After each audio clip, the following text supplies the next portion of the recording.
No. Really, we can't. I would call this meeting to order. Are there any citizens' concerns that are not on the agenda?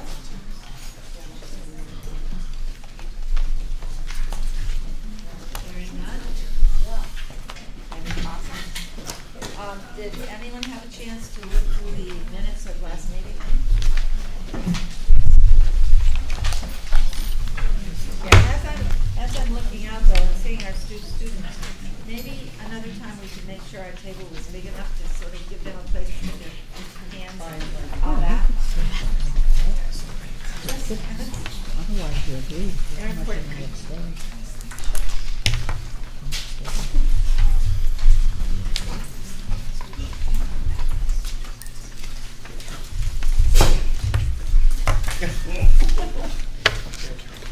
Are you taking input on the minutes, Pat? Excuse me? Are we reviewing them? Yes, we are.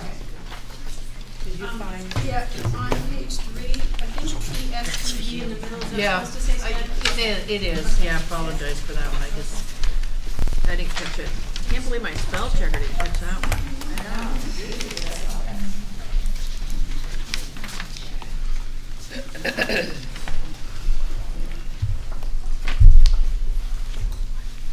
That was all I had. Anybody else find anything?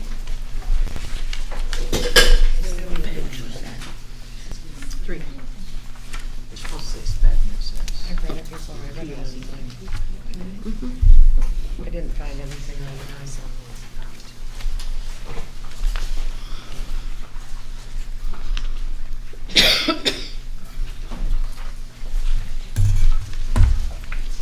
Madam Chair, I'm recording. All right. Does everybody hear that? No, I don't want it to be recorded, thank you. I'll take that under advisement. If you record, you have to provide a copy to everybody that's here, and I don't want it recorded. You're making stuff up.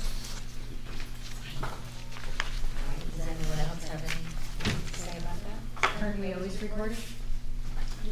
Not on personal devices, where you can't get copies.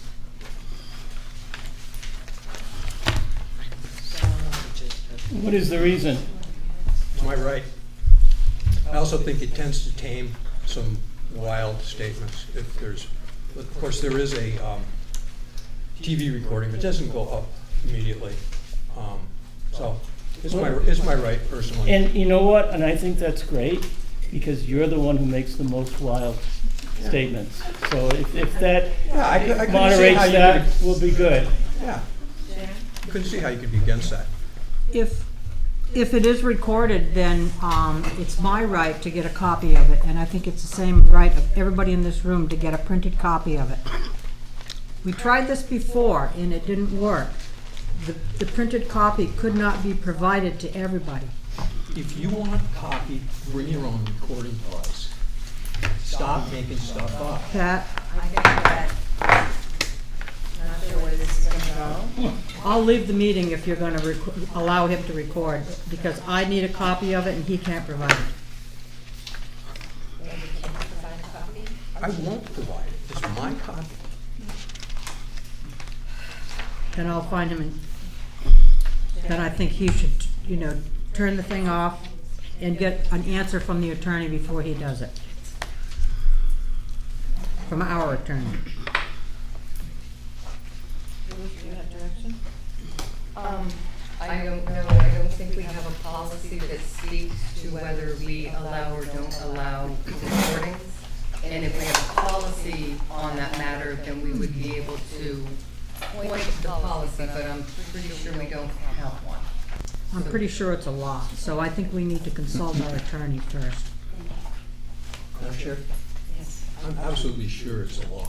It's a law that there's a right of anyone under open meeting to record, but there's also a legal requirement to disclose. That is why I said I'm recording. It is not a question, I'm not asking for consulting from you. It is, but it's legally required that I notice you. Sharon? It is, you're right, David, but it's also the right of anybody or everybody in the room that is being recorded to get a copy And that's what I'm requesting. If you're not able to provide that to me, then to me, you shouldn't be recording. Sue, you had your hand up?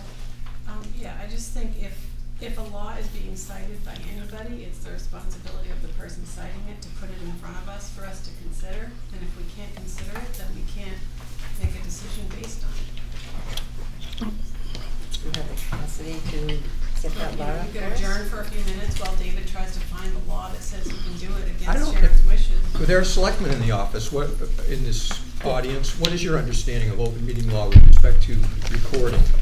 I think you can record any meeting. Thank you. There are press here. Could we call on the press? Do you have any knowledge of, Well, I'm not used to having an opinion on anything, but honestly, when I was in school, they never even said that you needed to ask when you went to a meeting.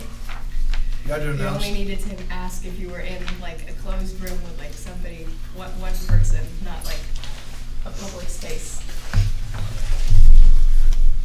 Any other input from the community? You just have to inform people. Right, you have to inform They me. report, regular report. Until we get an answer from our attorney, I would ask that it not be done. And then get an answer from the attorney, and whatever the attorney says, we'll go by. it's the second time you've asked, but it's not gonna happen, I'm recording. I think we're at a standstill. I don't know where to see from here. Why don't we Google it? Why do you have to record it? It's on, it's being taped. I mean, Well, I think David says he knows the law. We hear from the community that says that all you have to do is allow people to, or tell people you're doing it. So I think for tonight, we can go ahead and let him record. But I think, David, it would be good in the future if you could maybe get that law to show it to Sharon. She's asking about that several times. Why don't you give Sharon access to Dupre Law Firm and they can straighten her out? She can report back next. After notifying the chair of the public body, any person may make a video or audio recording of the open session of a meeting of a public body or may transmit the meeting through any medium subject to reasonable requirements of the chair as to the number, placement, and operation of equipment, so as not to interfere with the conduct of the meeting. At the beginning of the meeting, the chair shall inform other attendees of any such recordings. and where is that from? It's from Massachusetts Public Law. I'm on Massachusetts Recording Law. Doesn't say anything about requests for copies of recorded. My service is a bit spotty here in Warwick. If anybody knows the password to the secure Wi-Fi, I could go a little faster. It's a good thing to be brought up at your November 9th You're right. session. True. It's under Massachusetts General Laws, Chapter 30A, Section 20E. Okay. That's just, well, no, it's not, but we've got a law that says, and my rights haven't been established. Well, I think, as Jane said, that we will ask that question on the 9th. You're See the what we chair, can Pat. do. You know, you, I hear where you're coming from, and I hear where David's coming from. So I think we'll continue with tonight, but I think that we need to ask the Dupreys and/or a meeting on the 9th to see what the legal opinions are. Is there anything different on the agenda, I mean, on the minutes that need to be fixed? I just needed a clarification on the part of the citizens' comments that noted that David Young noted that 2 members of the committee are employees of the district and noted to council that he has issues with district employees being on the governing board and acting in ways and manners that should not because they have direct financial or other interests. I was just wondering if Dave could explain what those direct financial and other interests are. You get a paycheck and you get benefits, you personally, as an employee of the district. And the law is that anybody who has more than one position in a town, well, you just can't. in some instances, but all 4 of our towns are small enough that you can, provided you get the position declared to be that of a special municipal employee, and then that has to just happen one time by declaration to the select board. And then the individual needs to be given a Chapter 2, Mass General Law, Chapter 268, Section 20D exemption, which is voted by the select board. And it's not a right, but it's a recognition that in our small communities of, the number in the hundreds, that it's kind of hard to have one person, one job. But the law, which allows this in rural communities, establishes a process that you follow. And I'm the only one who has a conflict of interest because I'm a town employee of a member town as the compensated administrative coordinator, and I'm also an elected school committee member. In my case, I didn't have to go get permission because I had my appointed job for 10 years in a couple of days, and then I was elected first time 3 years ago. So I made this disclosure, and I met with Bernardston Town Clerk last week, and I am the only person in the town of Bernardston who has filed. In my case, it's a disclosure that I am town coordinator and that I have 2 positions. If somebody is a substitute teacher in the district and they're also the town janitor, they need this exemption. You can hold any number of elected positions. In my case, I also had to choose the salary of either school committee member or town coordinator. That was not difficult. Have you filed that disclosure with all the 4 towns? I did, although it's legally required to be done with only your town. I also filed it with the Ethics Commission, which helps them when probably twice a week somebody calls about my conflicts of interest. They don't even have to go to my town clerk to see that the disclosure's been filed. But John, you haven't filed your disclosure that you need to file as a district employee who gets a paycheck and gets benefits, and that means you have a direct financial interest. Madam Chair, although this is extremely important and useful information, I don't know that it belongs under whether or not we approve the minutes. The minutes are merely a record of what was said in the previous meeting. Sharon? It does have something to do with the minutes, because it's in the minutes, Robin. But we're not, He's asking why he said that, that's all. So it's in the minutes. It's, correct, but we're just approving whether or not these minutes are an accurate reflection of the previous meeting. I can tell him to fry ice too. If that's what he said in the meeting, whether or not, I mean, it could be he said that a UFO abducted him. If that's what he said in the meeting, and it's recorded in the minutes, we're just saying, did he say it? Well, yes, he did. Okay, UFO is there a It was an motion? example. It was deliberately silly. I move that we accept the minutes of September 28th as printed. I will say. As corrected, As corrected, sorry. Forgot about that. now that I correct you. Did you have a second? Oh, you asked for a vote, I'm sorry, I didn't hear you. Robin was the second. All right. Abstains? 1 abstention. One abstention? Yes. Sharon? Sharon? Okay. Revenue report. Lead us through this new one? Yeah, so there's a new revenue report that the budget committee reviewed the other evening. The first page is what the auditors had suggested, having a few lines that you track. Many of you had decided that you didn't like just having that information, and so behind that are the backup documentation for each one of these accounts.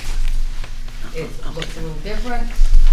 It's because we tried to get a report that would meet the needs of what the auditor thought we could do, as long as, and also giving you the information. There is still, I do believe, there's still the old report is there in the file? Sorry, I got my pencil. So those are still made available to you as well. So the old version that has it by school. I remember you explained to us the other night what range did year-to-date and year-to-date. The Year-to-date figures are the is- same, but why have we got both of them? Because our software That's what requires she it said. to do it, unfortunately, it makes it a little confusing. So, Range to be doesn't mean anything? No, Well, it it's means the the same, same thing it's as the any same. date. I wonder why. Pat? I don't know, Excuse me, it's not, what- every single report has to, ends up that way. May I explain why you have those? Can I ask a columns that are question exactly first, the please? same? Let's let Sharon ask questions. When Ruth is trying to explain something and then David jumps in, I can't hear it. So when Ruth needs to explain something, if she could finish before he jumps in, or he shouldn't be jumping in at all. Jane, can you tell us why that I happens? think that's in the minutes. The two columns are the same because the way the report is drawn is from July 1 to current date. If I were in private business, that first column would be this past month's expenditures only. But you choose not to do that for some mysterious reason to me. I think a lot of it has to, the reports that we've already have in the budget center internet vision software. And we keep going back to this software, so we could probably build another report without that in it. Well, or you can set the range each time you run it. I Or rather, the I most would recent think that report would be out. a better way of doing it, setting that range. Yeah. It just seems silly to have two Right. columns with exactly the same figures. It doesn't say anything. Tweak the report. It's probably a matter of selecting a date Right. when you do the report. Yeah. So, further on, I don't know, did you explain what was on the inside? Yeah,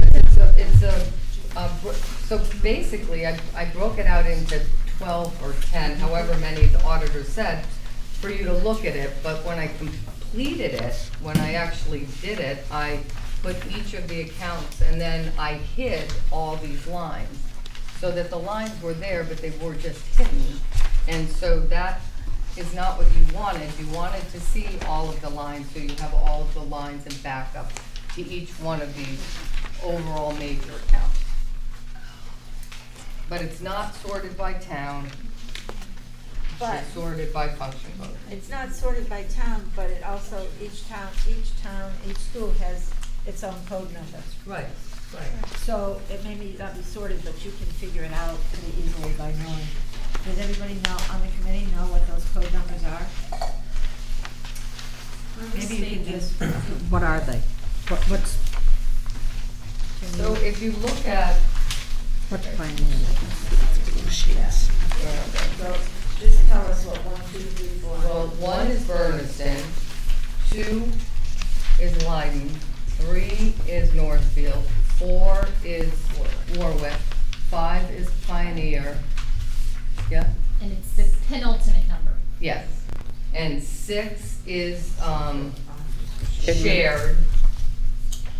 Those are the major ones, okay? So we have to do our own picking out, but you can do that Right. pretty easily. Yeah, But thank if you. you want, if you would like these by town, we can still do it. I just don't know if you want to print all these papers or if you want us to send it I electronically. don't think that's necessary No? to do Don't- each town. We've got the codes, we can figure it out. Yeah, you can find Okay, out. that's fine. So we're gonna stick with this one and see how it Yeah, works? yeah. Okay. So what's 0? Yeah. What's 0? So With the final number? It's the sorry, is it the very last number, is that what you said? Yeah, the very last number is not the one you're looking at. You're looking It's at the the next second one. one. yeah. She's asking if there's something that the last number stands for. No, I'm No, saying. no, the last number Oh, is if you 0, have like 0. textbooks. This is 100.0. Central office. Yeah, Yeah, 00 would be central office. 0 is central office. 0 is central office. But, yeah.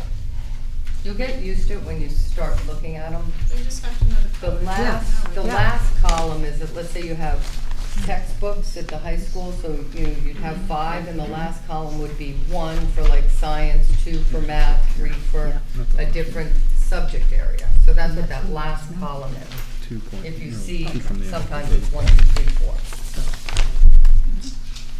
I think this should be a little clearer and we can follow things a little easier, hopefully. Is there a key to the chart of accounts, the document that describes? Yeah, I can get that for people if they want to see it. That'd be helpful. Yep. Yeah, that would be good. That's the second one. A key to the chart of accounts. The penalty. I'd like to see the key. Okay, I think it would make it all clear. right. Madam Chairman, I would like to hand Robin the password to the Wi-Fi, and Thank you so much. if, David, if you're interested, I believe you're looking at chapter 70, chapter 30A, section 20F. F for E. F. so, Madam Chairman, I would be happy to share that password around the room to anybody who would, like internet access here. It is Warwick broadband, not the school. It is secure though, because we don't, and the reason I'm saying this is, I'll give you the password, please don't give it to the children. There's no nanny software filter on this connection that you're about to get access to. Oh, well, I'll try not to look up anything untoward.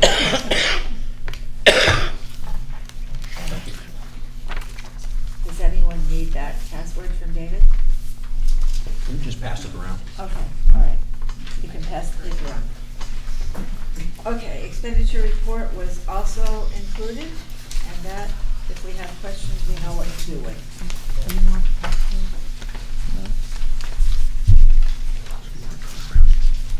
Warrants, I'm sure are somewhere, I haven't seen them, but they will be going around.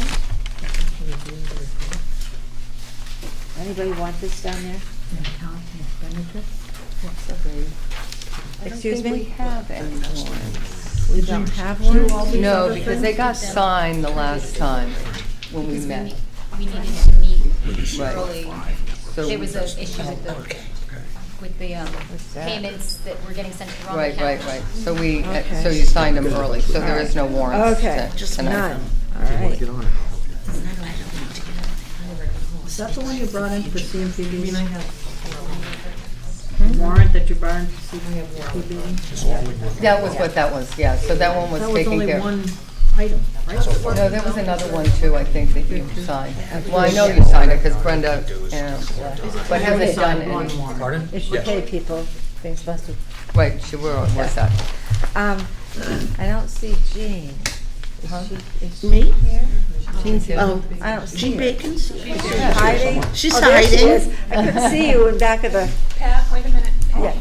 Do you Okay. think we should amend our future agenda to include our student reps so that they could maybe even speak first?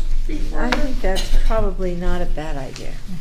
It seems like sometimes we go through everybody Yep, and then and we- there's, you And we know, leave a them. few crumbs left for them to talk about. All right. I'd like to. I'm sure they have a lot to say. So you were gonna add it before this? Motion. I would make that in the form of a motion. Okay.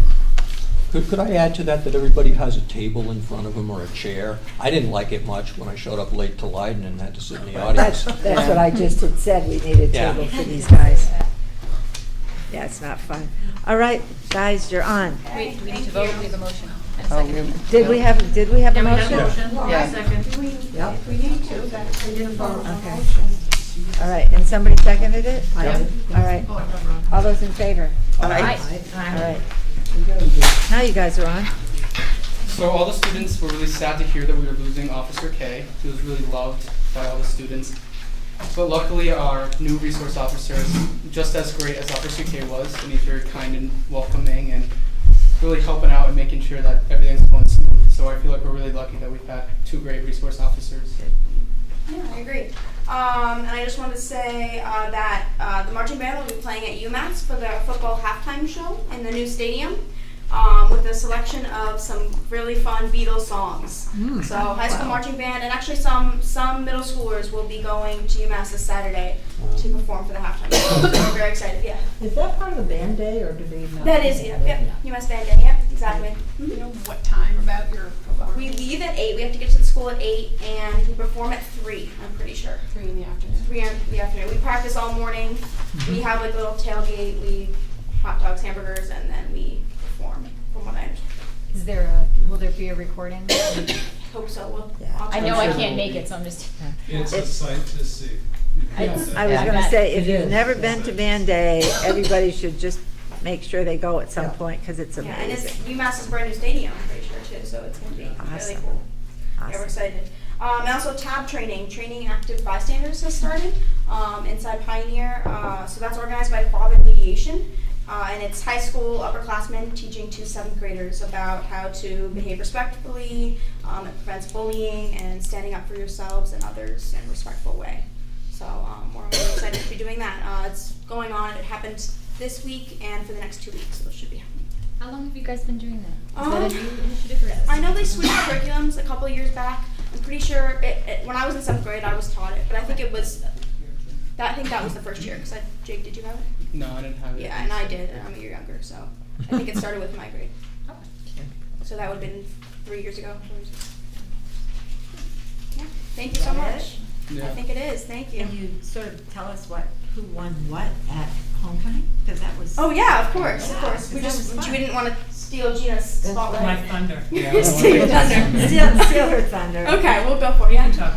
Ella, are any of the students going to the legislative day tomorrow at Four Rivers I in don't the know about that afternoon? actually. I don't I have all haven't the heard information with me, so I would hate to give you erroneous information. I haven't heard anything. All right, there is, It's usually properly announced if there's anything. I believe it's tomorrow, like in the afternoon. I know it's in service day tomorrow, so we do not have school. Right. But yeah, cool. That sounds really cool. Long weekend. Long weekend, yeah. We're excited. And so who won what?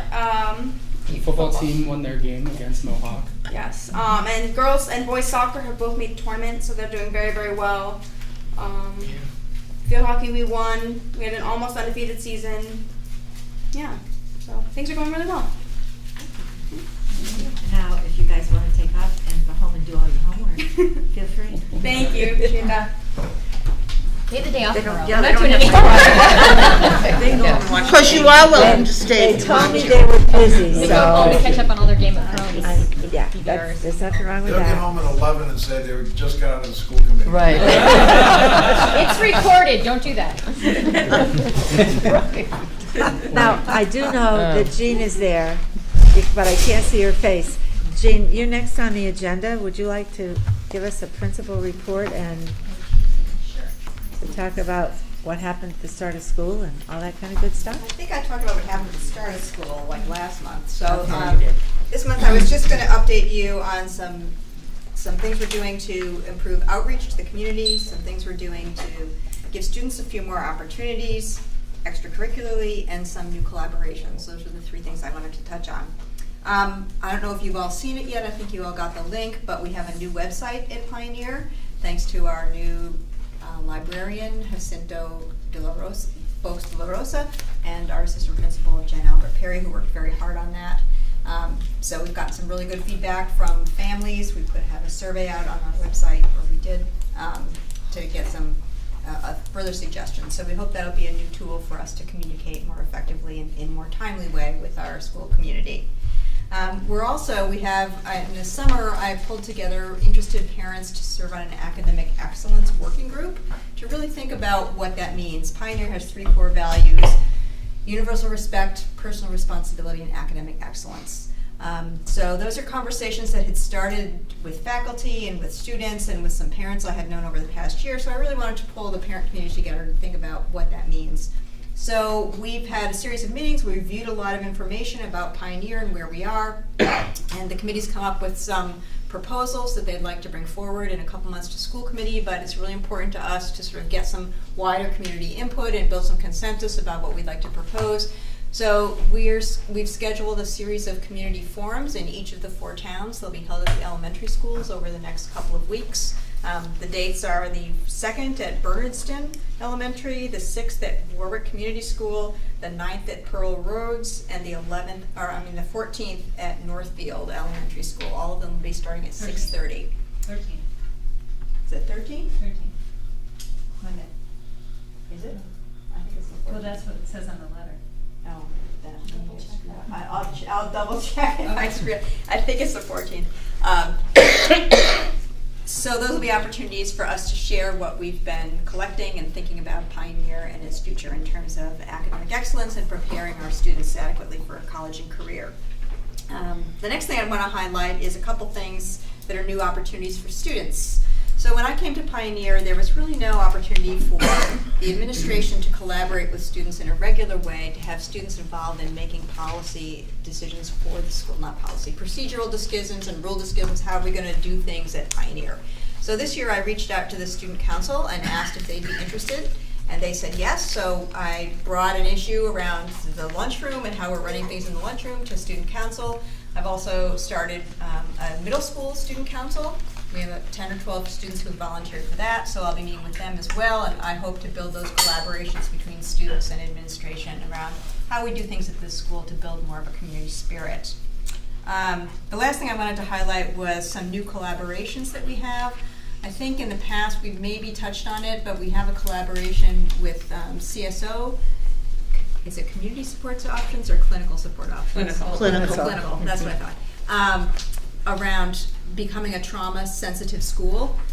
So a number of our staff have been going to some trainings over the last year to understand what that means. We've expanded that circle of people who are involved this year, and they'll be doing professional development with our staff to really think about how we do things to better serve students who come from trauma backgrounds.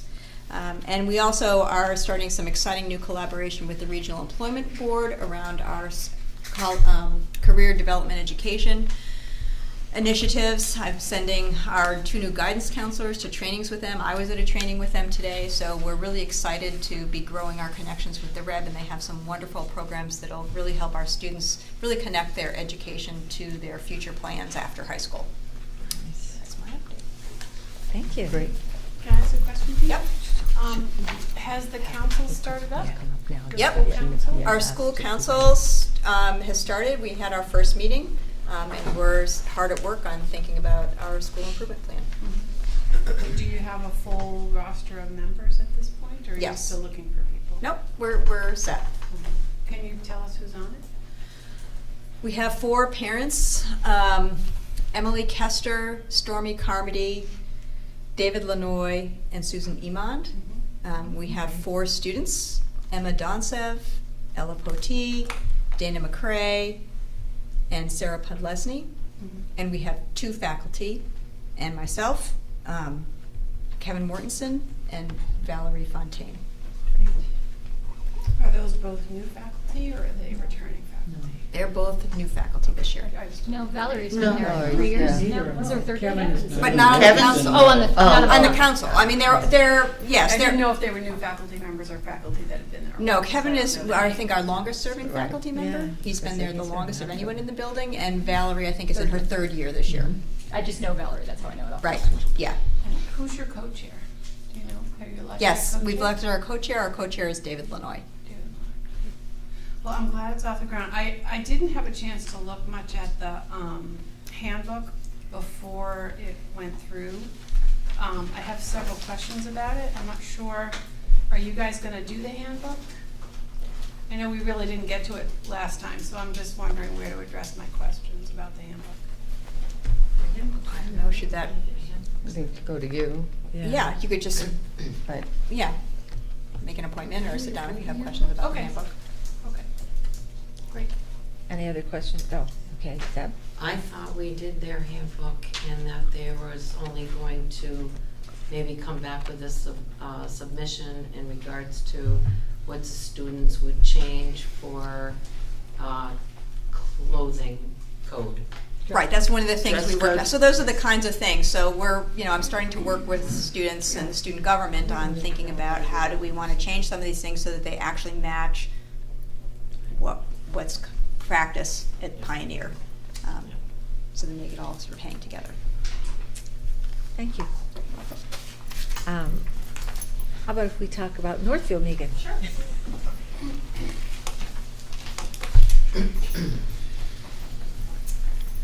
So things are getting busy.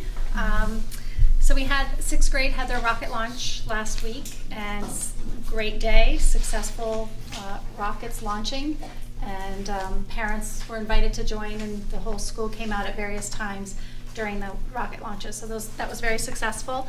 Mr. Lubry organizes that from the science aspect, and we were able to get some pictures up on Facebook as well. Also, sixth grade, we have some sixth grade leaders who are leading this year's all-school meetings, and we had our first all-school meeting last week. And so they were very excited to get on board and had a successful experience leading and are eager to do that again. At that meeting, in addition to some student sharing, we also had Amy Donovan from the Franklin County Waste Management District come and talk to us about composting, which we do in our school, but just to sort of review why we compost and how to properly compost. And she was also able to come into our lunches prior to that to observe our process, and then after the all-school meeting to assist and remind people and tweak our system just a little bit so that it runs efficiently. And we got, good reviews on our composting and recycling efforts, so that's great.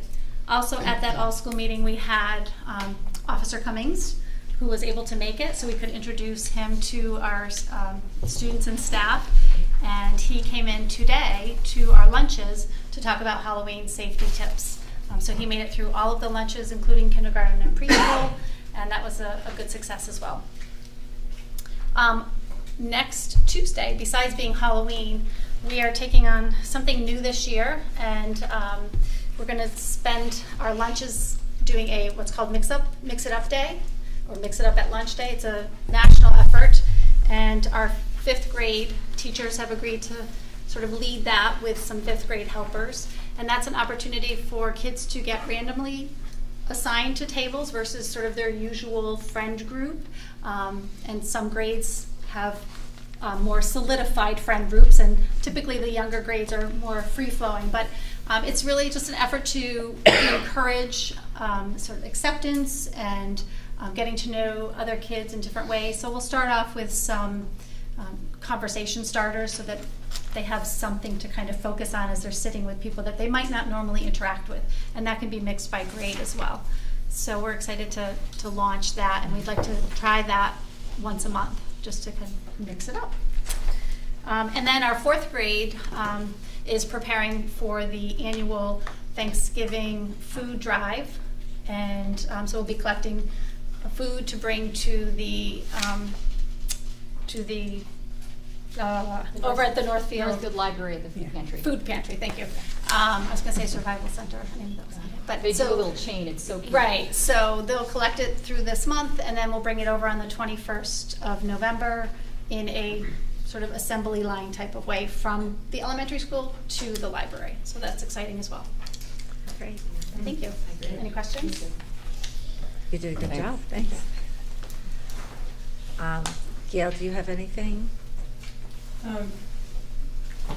Just quickly. So cute.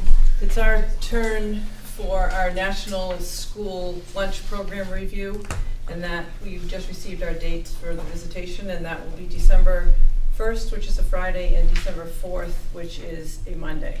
And there is a very large amount of documentation that needs to be prepared and provided to them. I did this in the spring of 2014, the last time. Good luck. Special education is up next, maybe.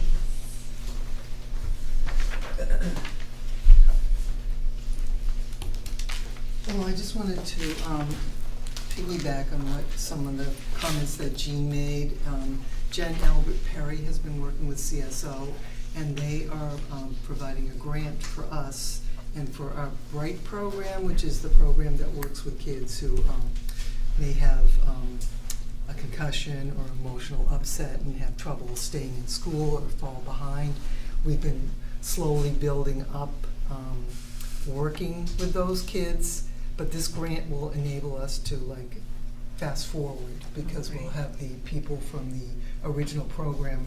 We're meeting with them tomorrow in CSO to get moving on that, and I give full credit to Jen Albert Perry for that work. But they liked hearing about the program, and they are willing to support it financially, which is great. Another grant that I'm working on is called the Pyramid Grant for Early Childhood. There's a small grant that you can get from the state, but you have to be part of this consortium. And it's specifically to address early childhood social emotional learning, because that's where it all starts. And we've been getting, and I think it's true across the state and across this Western Mass area, we get more kids that are coming in who don't know how to regulate themselves, or are lacking skills in terms of being with other kids, who have emotional upsets. So this program will, I think we're like the only one in the western part of the state at this point. They provide training. They will send in coaches from outside. And it's all about positive behavioral interventions. And not that our teachers don't know already how to do that, but this will give them more tools to use and more support. And these coaches will actually go into the programs and look and advise. So I'm happy about that one. And another grant that I was working on, well, you'll find out in November, hopefully. I'll find out in November whether I got it or not. It's more of a competitive grant, and I'm keeping my fingers crossed, because it will provide a lot of support in terms of what we're trying to do in the high school and across the district in terms of reducing dependence on paraprofessionals and instructional assistants. So hopefully we'll get some support in that area as well. Great, thanks. Elizabeth, since you're the hostess of the mostest tonight, we put you in the hot seat too? Sure. Well, I'm always happy to talk about Warwick Community School. So things are humming. Everyone is working hard, impressive work going on. Some particular things that I want to tell you about. Let's see, on Saturday, this is about the community, not just about Warwick Community School, but we had a pasta dinner, our annual pasta dinner, to which both of our school committee members came, thank you very much. But we had over 120 people attend this dinner in a town of 760, 80. That's pretty impressive. That's the kind of support we get from our community. It's really fine. On Tuesday, we'll have our Fall Fest, and we have many activities planned for that, which I'd love to tell you about. But even more, I want to tell you about the theme for this year. Every year, we have a theme that goes through all of the school from pre-K to grade 6. It's a theme that the teachers come up with, and it is woven through our curriculum. It's not an add-on. It's looking at our curriculum through a particular lens. And this year, our theme is digging deeper. And it's a theme about perseverance and about respect. It's about learning to disagree respectfully without arguing. And each developmental level, it looks a little different. But how do I dig deeper? How do I dig deeper if I disagree with you to understand where you are coming from? And this is very important to our staff, and we feel to our students, especially in a climate in this country right now where disagreement can get quite disrespectful quite fast. And an example is in our 5th and 6th grade class, where they were going to start their essay unit, writing essays for the year. And should we have chocolate milk every day, or should recess be longer? Often is a topic that kids will come up with. Well, this year, the things that the children wanted to write about were things like whether athletes should kneel at a football game, whether that should be allowed at a sports game. What about concussion and football players and helmets? Should they have better helmets? I mean, they were really interested in real topics and exploring, and the assignment was to read both sides of the issue and argue both sides and present them. I'm fairly impressed.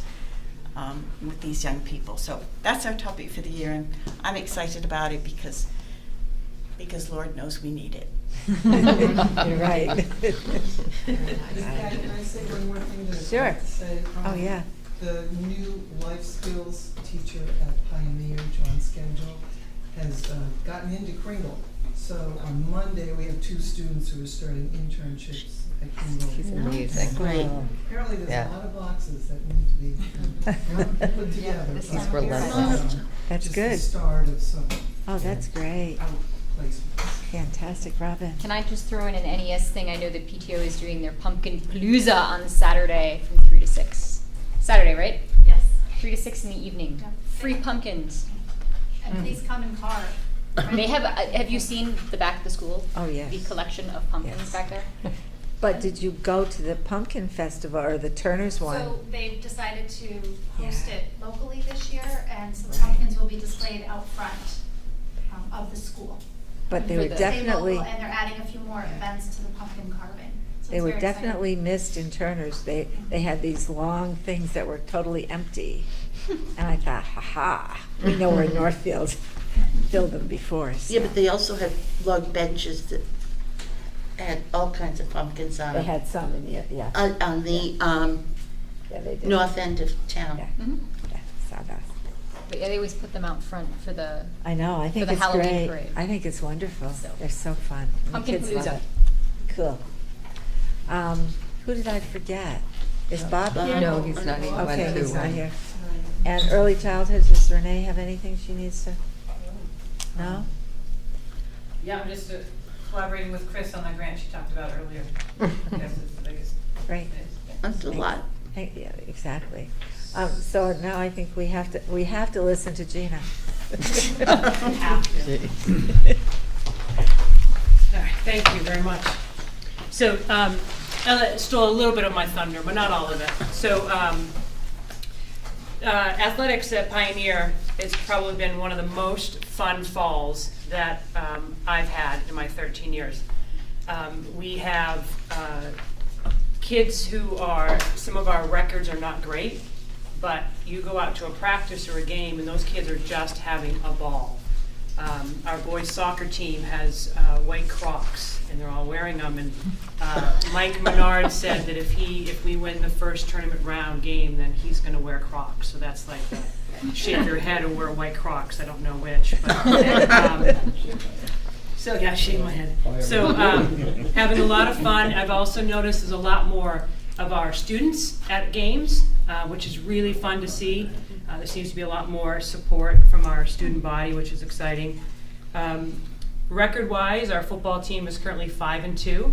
They missed tournament because they lost on Saturday, and the way the new Walker system, the way they get into tournament has changed over the last few years. So you have a record of 5-2 and you don't make tournament. It's kind of a shot, but they've done really well. Girls soccer is currently 7-5-2, and they are in the tournament for the first time in 10 years. So that is super exciting. They beat a team last night, Smith Boak, that is #1 in their league, and they lost to them the first time 3-0. We beat them 2-0. It was an unbelievable, exciting game, and when that first goal went in, the kids just went wild. So that was exciting. And our boys soccer team is 12-2-1. So they are tournament bound as well. So that's really exciting for them. They are either going to be sole league champions, knock on wood, everything keeps going the way it is, or they'll be co-league champions. So that'd be really fun to put a new number on our banner in the gym. The field hockey team, they did a JV season, and although there was, some uproar about that, they were very successful. They were 9-1-2 with a majority of middle school kids, but they played a lot of JV teams, and so those teams were made up of 9th and 10th graders, and the majority of them are going to be middle schoolers, but they had a really, really good season considering that, and our hope is that we bring back varsity next year and get them back on track and back into the league.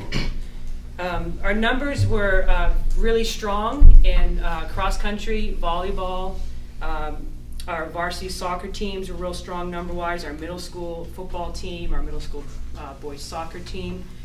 We struggled a little bit with numbers in the golf team. The golf needs 6, and we had 6. So they were able to have a season, but that's kind of hard. You don't have, there's really no true competition amongst your team to make that first or second spot. And then our varsity football team have gotten through their season with 18, which is amazing. And I contribute a lot of that to probably one of the most amazing football coaches that probably has ever walked into high school football. He's just, I keep saying he's the Bill Belichick of high school football. Really an amazing man.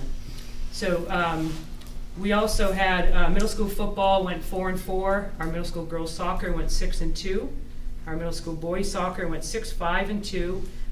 Middle school volleyball, their record was not great. They had to play mostly JV teams. So you have, 7th and 8th graders, mostly 7th graders playing up against, 9th graders. And so that was a little tough. But they did win 2 games, and so that was exciting. And they have Amherst on Monday, so that's always a big battle when we play Amherst, so that'll be exciting. We started up a booster club. We had a group of parents who were interested in starting a booster club, so that was really exciting. And we had our first meeting a couple months ago, and it's been consistently about 6 to 8 people, but they have been showing up and they've been volunteering doing ticket sales for all of our football games, which saves us $90 a game. So we had 4 home games so far, so you do the math on what they saved us. And they also do concessions, and they've got some really fun attire that they're starting to sell, and they are finally getting the pom-pom hats, the winter hats, so that's, the kids are getting really excited about that too. And they've been super supportive and helpful, and constantly saying, Gina, what do you need? What do our teams need? And so I said that what we really need is first aid kits. So they handed me 2 full boxes of items that they got donated from different doctors and offices and that kind of thing. So that was really, really exciting for that. So that's gone really well. We're looking forward to our winter season. Blue cards are out, and I'm a little nervous about our wrestling numbers. That seems to be the one sport this winter, as it is every winter, that we may have to look at not having because our numbers are just so low. But beyond that, our numbers are looking very strong in indoor track and basketball. We have our team night on November 22nd, and that's a night where I'm bringing in a motivational speaker, and he'll talk about teamwork and cooperation, and he'll talk about all the things that we're trying to instill in these young people that we get through athletics. And so I'm excited about bringing him in. And it's also a night where the coaches will be meet the coach and get their information, and concussion training and all of that gets done. So that's my report. Yes. Gina, can you find? I think it would be really cute if the whole school committee had to wear the pom-pom hats over the winter. We would look adorable in the paper. Can you I'm sure find they out? all would agree with you. Totally. Pat would totally wear a pom-pom hat. Of course I would. Yeah, I would too. I would. See? I'll work on it. All right. My next booster club meeting. Okay. How many weight classes are there in wrestling? Oh, that's an excellent question. I think it's the 95 that they don't count, but we do it because that's all we have is 95 pounders. There's a 105, there's a 130, 160, 175. There must be something between 105 Is there a and 130, 'cause that's a big No, jump. there's a 125. Yeah, so there's a 125, and then I think it goes up to the 180, a 195, and then it's a huge jump to like a 230 and a 285. Yeah. So it's the 10. I think I just counted off, which would be amazing if I get them all. That'd be amazing. So Guessing yeah. you don't get a lot of 280s rolling in. Actually, we get a lot of 95ers and the 120, 130s in there, and then we've had a couple that we've been at that 280. So, but it's not very often. It's a big kid. Very big kid. Thank you, Gina. You're very welcome, thank you. Do you want Kids can always go to our or wait till the Let's wait for policy? policy. Okay. Leads us down to our old business, which was an open meeting law complaint. Do you want to talk about that? Well, we've tried to, the reality is that tonight, it's, the audience is quiet, they're not talking, and so I think that, and the acoustics here work out well. I'm not sure we have it completely licked in the, when we're at Pioneer. I mean, we still have to work a little bit on that, but the microphones that we set up cause a little bit of a friction between the cable TV. So I don't think we've completely gotten it in a spot where we can make everybody hear. David, did you have your hand up? Well, my understanding is that with the change to shielded cables, that the volunteers, the public access TV are going to be able to, and it looks to me like there is a sound system going here. Is this ours, or are we somehow integrated to the? It's Warwick Community Schools. Oh, okay. Because I wanted to make sure that we had Right. microphones here. And then Tyler and I talked, and they're constantly tweaking the microphones for when the meeting does return to Pioneer. Yeah, yes. Another suggestion that you might want to consider, I know that you don't necessarily love working in the Kiva, but the Kiva's acoustics are phenomenal, to the point where even when you whisper, you have to be very careful about what you're saying. But it's very difficult to set up those white tables or any large size tables and have you be able to see one another. What I have offered a couple of times, maybe you would think about it, is if we could have the kids or the custodians take in student desks, not student desks from like room 210 or whatever room is open these days, where you would each have a desk that you can lean on, do your thing, but they could be assembled into a U in the space that's provided. You could see one another, but your audience could hear. It's just a recommendation. That's a good idea. It certainly means a little bit of doing on the night of the meeting, but I think 12 or 13 desks would fit on that floor space. Yeah, that would be those straight desks like this. Right, the big tables white just tables don't- are too they big just for don't that make floor it. space, but independent student desks might work for you. Sharon? That's a good idea. Something else I thought of now, Bernardston had town meeting in the auditorium. Were there any problems with the sound there? Could you hear everybody? There were problems with the sound. Oh wait, I didn't hear you. There was a microphone with a short in it. Oh. So it crackled. It sounded like a gunshot. It definitely hurt the Well, ears. Northfield has their town meeting in the auditorium, and they have for years. And there's no problem with hearing at all. So that's a second idea. I mean, the Kiva's Yeah. a good idea too. I think sometimes the auditorium might be overkill. Well, it's Size. also, we have the plays in there. It's not always available to Yeah. us. Yes, Robin? I was just gonna say, the one thing that two things that occur to me. The thought I had with the auditorium was that the way that town meeting runs, everyone's up on the stage and they're straight tables. And they're usually mic'd and everyone can hear them, but for anyone else to participate, they have to walk up to the microphone at the base of the aisle. So it would certainly change the way that school committee meetings have been run up to this point, whether that's for better or for worse. The other thought I had was how adorable we would look seated in the student desks with the pom-pom hats. Now that Like an picture might intelligent get in the group. paper. Right.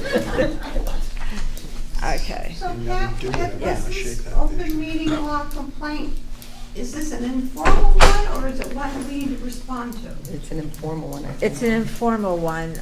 It was brought to us by the Bernardston Select Board. Okay, I didn't know if there was a time No, frame. no, evidently, I talked to our attorney about it, because I didn't know either. And he said it was an informal one, we just needed to let them know, and Bob has been at our meetings, and he realizes that we're working on it. And I think at the last meeting we had, we asked for the Building and Grounds Subcommittee to look into it also. Have you done that, David? Just to the extent of the difference that the shielded cables Okay, would all right. make. But Peggy makes a very good point, and that is, if we should be prepared to handle we should be prepared to handle open meeting law complaints properly, which is within a 14-day window. I was prepared to thank Bernardston for their forbearance here, because I think it's been 2 months. Wow. But we're working on it, but we should do something, whether it's just have a policy that we convene the committee within the 14 days to answer it, or if we would delegate it to a subcommittee. Because a lot of times what you do is you say, you're right, and here's what we're going to do to correct it. But we don't want to go into technical non-compliance and have the Attorney General brought in unnecessarily. Well, I think how it proceeded in my book is I got a letter, Bob spoke to me at first, we got a letter from their administrative assistant, their administrator, and then I talked to our attorney, and he in turn talked to somebody at the Bernardston Select Board to ask whether it was an official or an unofficial request. Heard that it was unofficial, so when it was unofficial, we did what we needed to do, and at our last meeting, I asked for that to be turned over to Building and Grounds, and that was.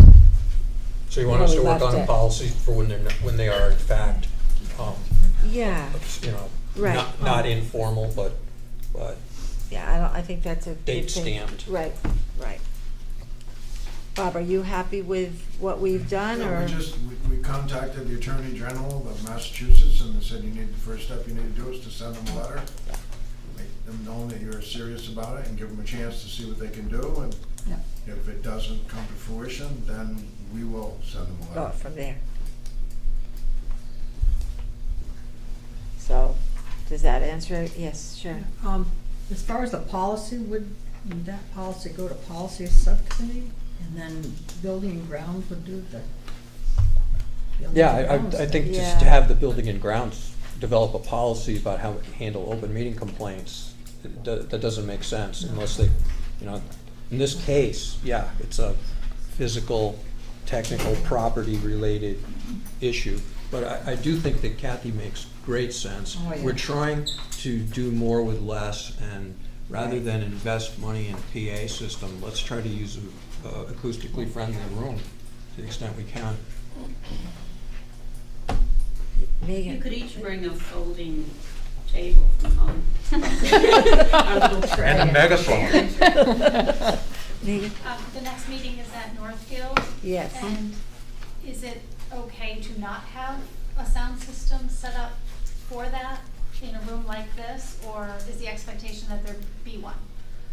I would think there needs to be one, because B1. that room can be very echoey. So we don't have anything like you had at Pioneer. We have a speaker system with a microphone that could get passed around, but I'm not sure if that's going to be cumbersome with 16 people around the table, or. Do you folks find, is everybody able to hear as long as I enunciate? This is a good room, but I think it's more of us around. Well, I'd like to suggest that we just stay here till further. Let's drive out here. There's 3 of us. I mean, I want to go home tonight by next meeting. Gail, you had your hand up? I tried to remedy the problem right away, that next week after the school committee meeting, and that's why I called Elizabeth, and we knew that there was a microphone and speaker system here.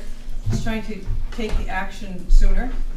And then Tyler and I had a conversation, and I think he and I can converse again before the Northfield Elementary site, because every time they use the microphones and play with the new sound system, it becomes better and better.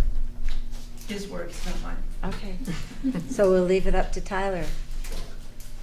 And then if that is inadequate, we'll keep it, I mean, it's not at Pioneer next time, it's at Northfield. So. Right. And I think it's really important to as long as we can move to the different schools, because I think there's enough of us that do not get to the individual schools, and that one meeting a year where we can go to another school and see what the walls look like and what the classrooms look like, and maybe their boiler room and whatever else, it's not a bad idea. So I think if we can figure out a way that we can get it to work, it would be wonderful. So, all right, new business. Excuse me, Pat. Are there warrants to be signed? No, there is not. They Okay. were signed at, some of us signed them at the last CMP meeting. Okay. So there are no warrants this time. I don't fully understand this. Does anyone know who put this on? And maybe they can explain what once a month full regular school committee meeting, hyphen other meetings, one topic. David? Yeah, so we had a budget subcommittee meeting at which we had a quorum of the school committee, and clearly there was a lot of interest. So I suggested that maybe there were certain topics that we need to have a monthly board meeting such as we're having now, but have a topical working meeting that doesn't just have those members of the subcommittee deliberating, but would allow other members of the board to deliberate and participate, even though they're not on it. Because we get that, you said you had some subsequent information, but I saw an attorney's opinion letter that said that members attending a subcommittee meeting need to sit in the audience and not participate in deliberations. It's got to be frustrating. Yeah. So that's the basis there, but it is asking of folks, 2 monthly meetings possibly. But we have a lot to attend to. And a lot more for subcommittee meetings. Right, on top of it. Yeah. What's everybody think? Yes, no, maybe? So, Yes, let me Martha? just see if I understand this. Yeah. So obviously we have a monthly meeting, Mhm. and David is suggesting that we have another full committee meeting every month, which is on one particular topic that grows out of a subcommittee? Or are you just speaking of the budget subcommittee? Well, the budget subcommittee is one that I serve on and saw this need. I don't know. I don't know how I feel about that. It seems a little disruptive to the whole idea of subcommittee. I can see that, Going but over it would something. also build on buy-in. We have multiple instances where the subcommittee has basically been off on its own and is unsuccessful bringing a report, making a recommendation, and having it acted on. And my thought was that if those members who are not on that subcommittee but who have opinions were in it earlier, and they're clearly interested. Deb's been coming to the budget committee meetings. John and Jim have come to budget committee meetings and such, and that's just So an you idea. envision it as the budget subcommittee still in existence, obviously, with its 5 or 6 people meeting and making decisions, those 5 or 6 people. I guess what I But- envision is hosting a budget meeting that is both a subcommittee meeting and a meeting of the full committee if a quorum obtains. And I think that the agenda should be specific enough to state that no final action will be taken. So no member who can't make a second meeting feels like they're gonna have vote taken with their absent. But it would allow those who are not on the subcommittee to say stuff and be part of the thinking. I would have to check with council whether we can have that dual posting, but my sense is that when I think there's a chance that my board of selectmen, or a quorum of them, which makes 2 out of 3, are gonna show up at another meeting out of town, I post it as a meeting with a limited agenda. But that's the notice to the public. Otherwise, I got 2 selectmen here. One's on this side of the room, one's on this side of the room. They're not talking to each other. There's times when a select board member or school committee members might attend something, and it would be helpful to the process that they do talk. There has to be notice, has to be open. Yes. You recognize me, Ben. I guess part of my feeling is we've really ramped up the number of subcommittee meetings this year over previous years. I would like to see the subcommittee meetings becoming more fruitful before we start instituting another full school committee meeting. And because the proposal for the second school committee meeting is not that we're going to be voting on anything. Primarily it's to share ideas in a constructive fashion. I guess right now I'd rather see us work hard on improving the quality and the frequency of our subcommittee meetings before we add another full committee meeting. I have a point of order, Pat. Excuse me.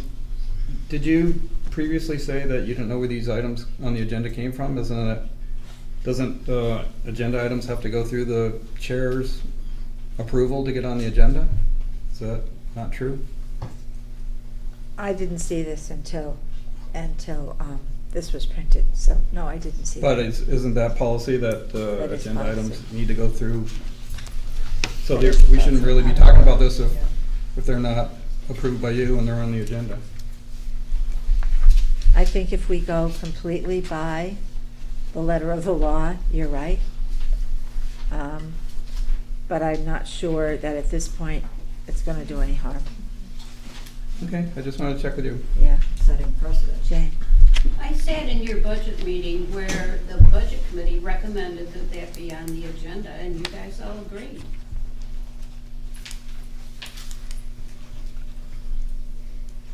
I don't remember hearing that. Jane's right.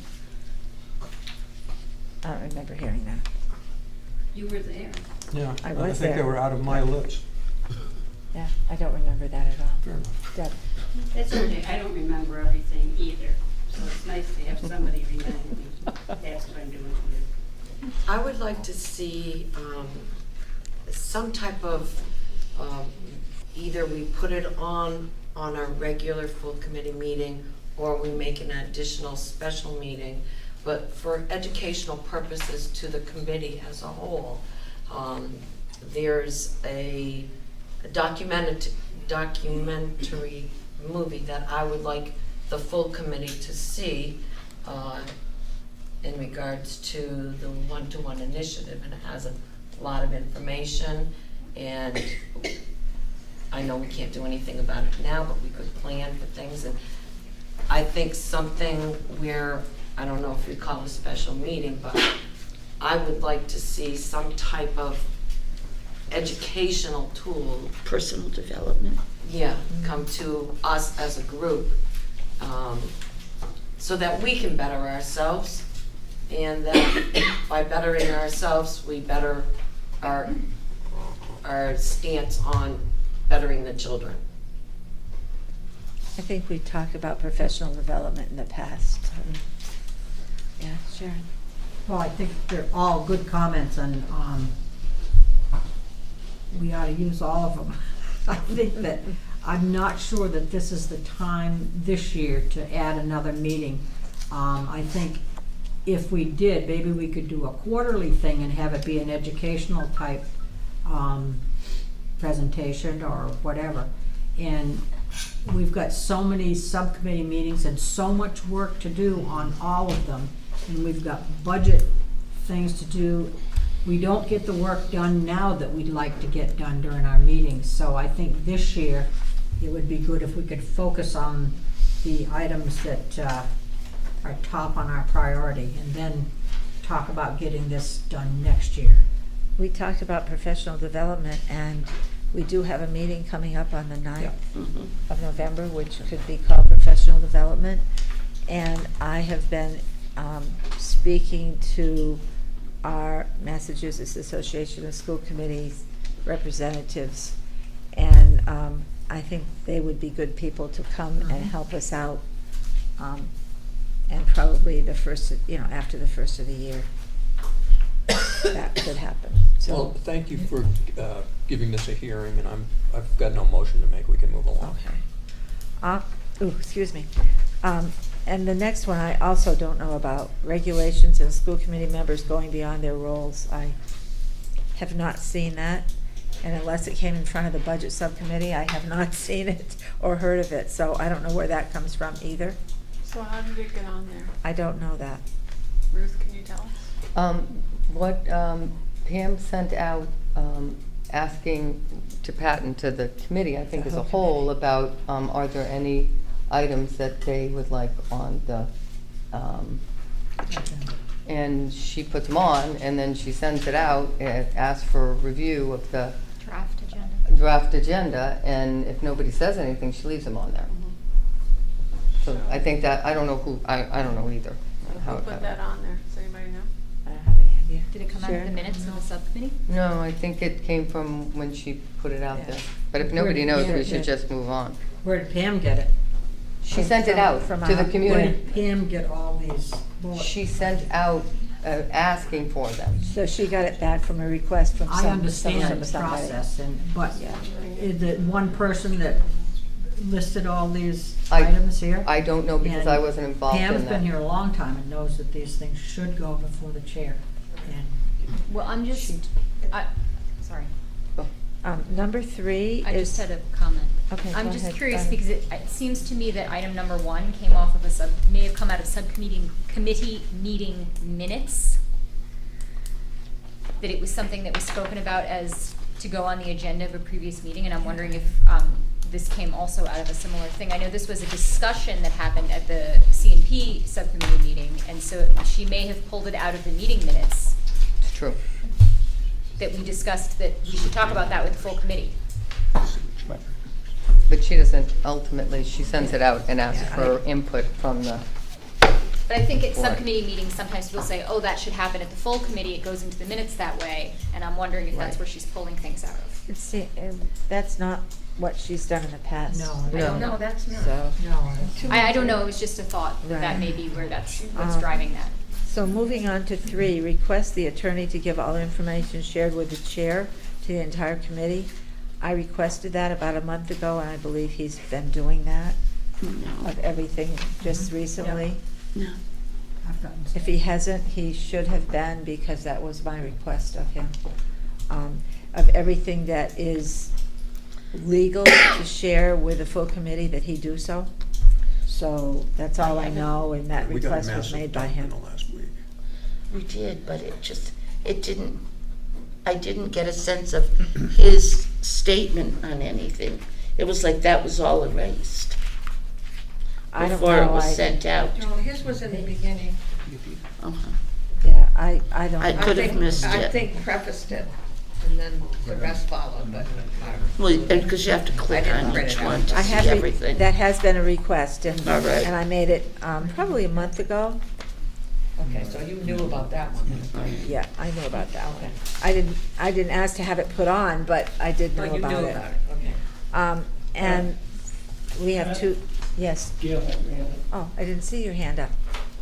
I just, point of information, Pam does not make the agenda for school committee. She just takes the information that people give her when they call on the phone, and then the agenda is sent to the attorney per your request and his request, and to all of you for feedback as a draft, and then she publishes it. She does not make up the No. agenda. So this came, I don't know from where, but it had to come from someone. So I'm just saying that, Pam does not design the school committee agenda. She does your work of publishing it, drafting it, and then getting feedback and sending it out final. I think we all knew that. We have 2 letters asking to enter into negotiations, so whoever is on the negotiation subcommittee, But that could change next month, couldn't it it? could change next month. I just had a question, I didn't print the letters. Do you I've remember got something? them. But I read them. What and was I your question? Had a question about, let me see, Peter Blake's, I didn't have a question about that.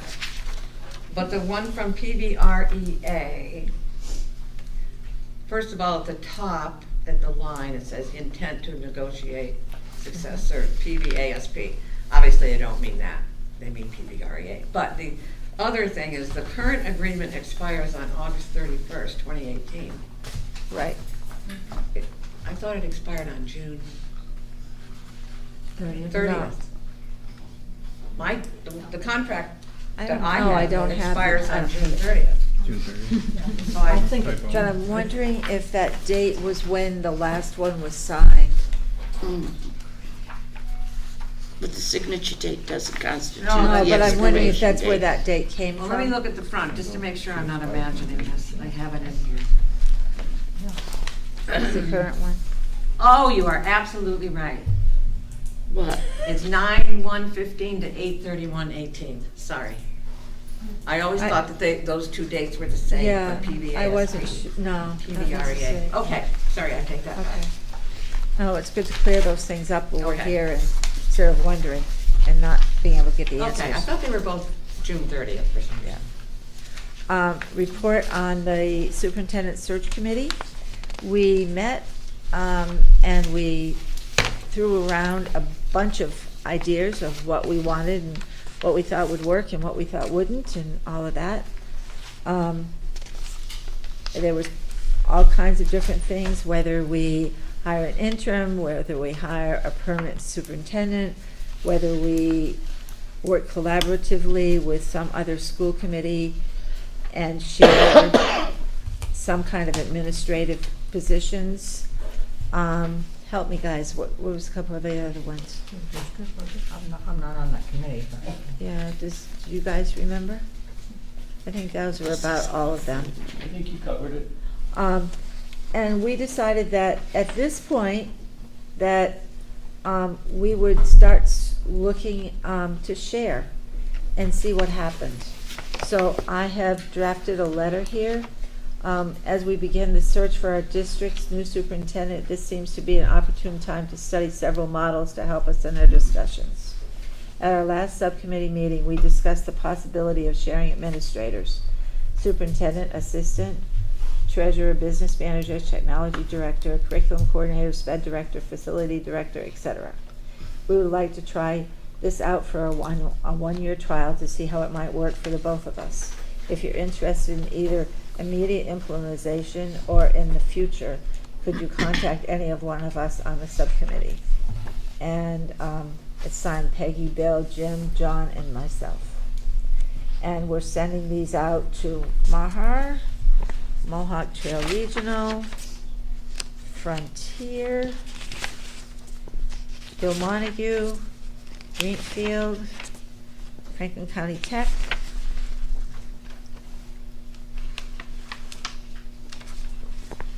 Mohawk Trail Regional, Frontier Regional, Gil Montague. I don't know why I have a whole bunch. I have doubles. You've doubles. I have doubles. That's what I'm thinking. There's a lot of schools there.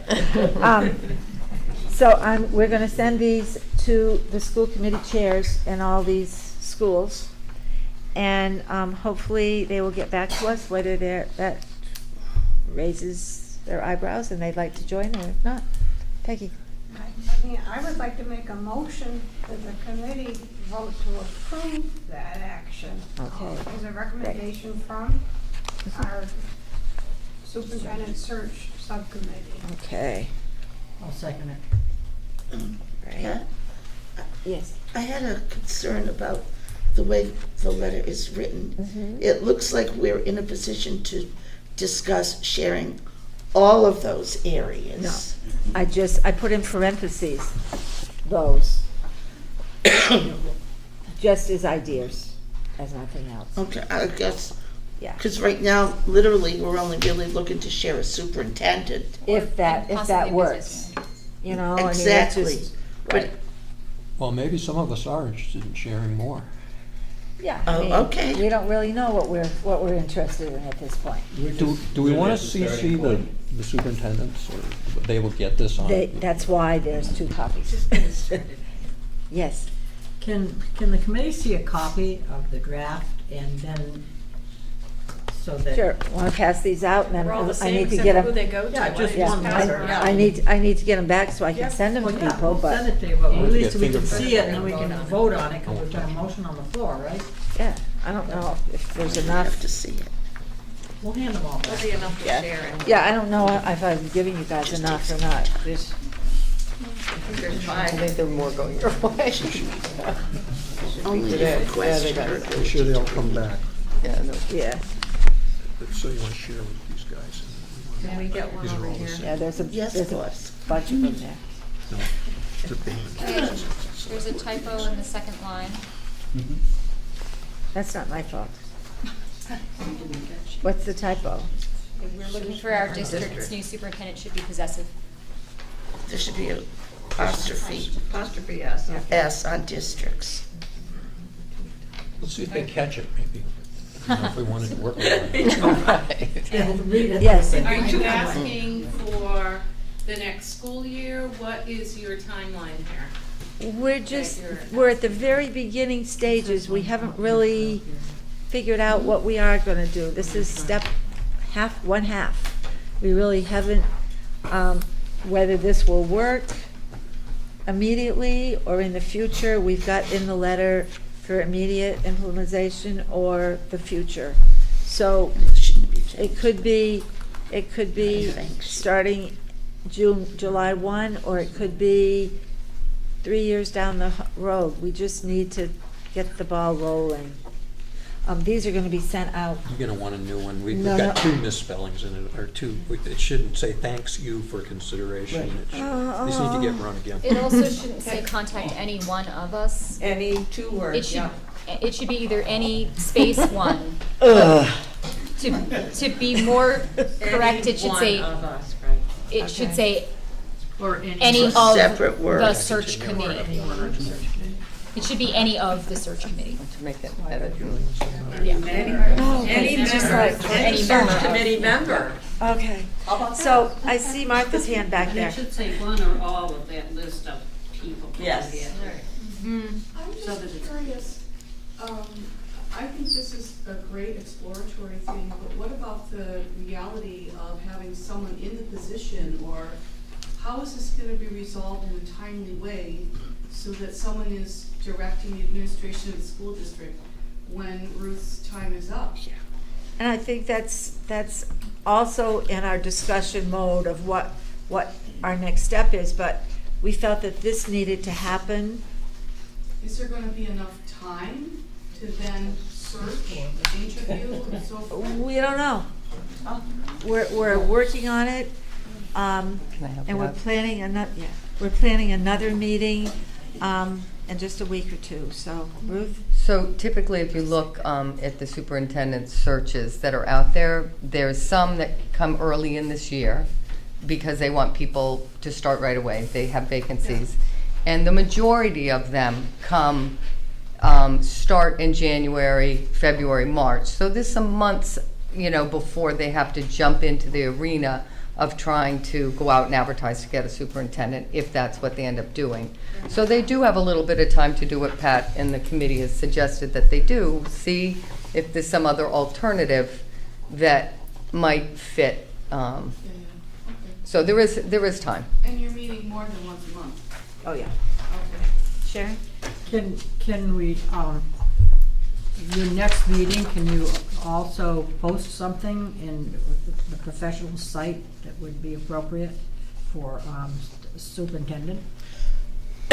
Looking for employment also, I mean, we need to just fan out, we can't just do. Right, this, Yeah. like I said, Yeah, this was beginning, just yeah. very beginning, and we're sort of brainstorming, trying to figure out what exactly we want to do. You can also, they'll put it on MESC, they'll put it, not to pay for it. Right. As a courtesy, because you remember, they'll put it down in the lower body and promote it for you. That's what Glenn had said we could do. So, and I just think there's a lot of ideas out there of what we might do, whether we hire an interim to help us until, to see what happens for a year or two, whether we go this route. I've already heard from 2 different school districts that they're interested in sharing. And so, I don't know what the future brings. Yes, Bob? I mean, I'm just wondering, the reason for sharing is to save money, correct? We're not even interested in sharing if it's revenue neutral, or we have our own superintendent, correct? Or we're interested in saving money. Exactly. That's what I would say, and probably that should be in the letter. I mean, and if we also don't want to enter into something where whoever we enter into pulls all the strings. We want to have an equal voice, you know, so there's just a lot of things, but this is so preliminary. It's just saying, are you interested in talking about it? That's all it says. Yes. I would add to Bob's financial measure, a look forward, or in addition to trying to save money in the foreseeable future, we're also trying to survive. And I think what that mostly means is achieving economy of scale. My vision is we shouldn't just be talking about a collaboration of ourselves and another district. We should be open to more. I think the best thing that could happen is if all kinds of, if not all, Western Mass schools align their schedules, align their calendars, and begin to operate interactively with the internet. It's the only way we can continue to shrink. We can shriek too. We can do that. We're not there yet. We don't need to go all, we're not there yet. Well, I would say what I read in the paper, I'm pleased with the direction the committee's going, even if you're not there yet. Thank you. And Yes, Jane. I think this is a beginning, Very much so. and I think it should be looked at that way. And in that light, I think the only positions that you should list in that letter are superintendent and business manager. And then say, and in the future to look at other positions. But I think you need to take small and move to bigger, not try to start with the whole pie. Children take tiny steps before they run. Usually, by the time they're 2, they're running. So you have 2 years before you run. So start small and work it out, and then you're working together, and eventually get to what David's talking about. And we have been behaving rather childish. Martha? That's her interpretation. I didn't say that. I'm sure it's the intent not to be throwing all of these positions out there, but I think the letter, That's right. if I were reading this letter, I might get the impression that we're ready to just completely ditch every single administrator we have and hook on to another district. So I think Jane's idea is probably a good one. This is a little intimidating and a little confusing the way it's worded. Which is what I said. Which is exactly what other people have said. Well, I wonder if we might do well to say something along the lines of we're seeking a merger of equals and not to be acquired. We want to operate collaboratively or jointly, but we're not really looking to surrender and be taken over. Because my thought is, if that's all we did, we'd up the numbers temporarily for a while. We'd be back in the same problem.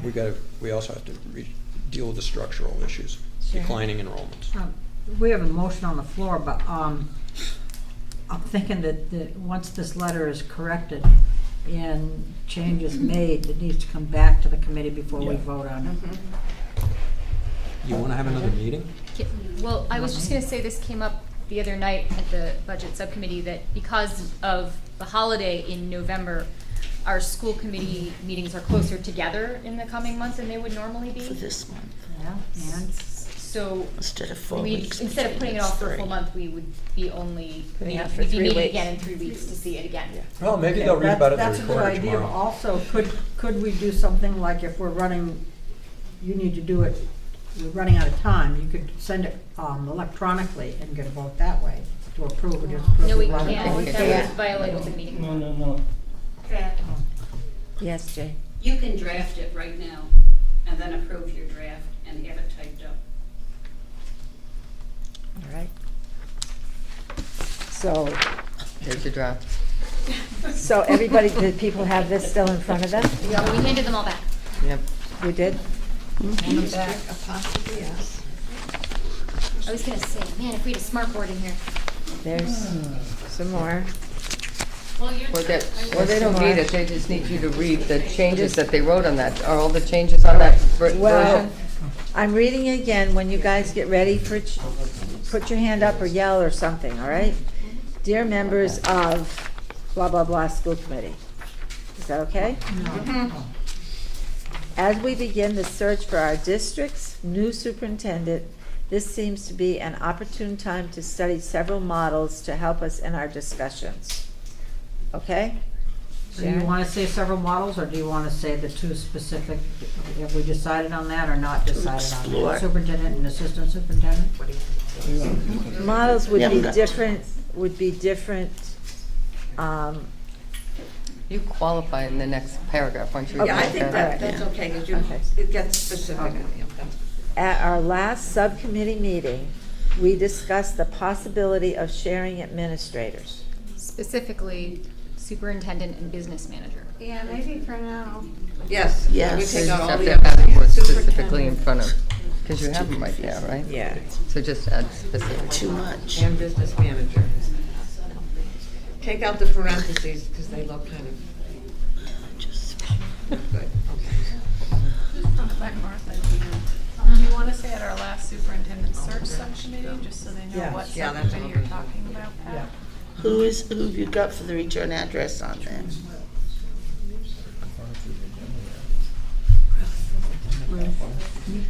At our last superintendent search committee, we discussed the possibility of sharing. Committee meeting. Meeting, yeah. We discussed the possibility of sharing specifically superintendent and business manager positions. I don't think you need specifically. Of sharing with another district. I don't think you need the word specifically. Of sharing. At our last Superintendent superintendent and search subcommittee meeting, we discussed the possibility of sharing what? superintendent. Position of superintendent and business manager with a neighboring district. Yes, with a neighboring, you have to put that in there, with a neighboring district.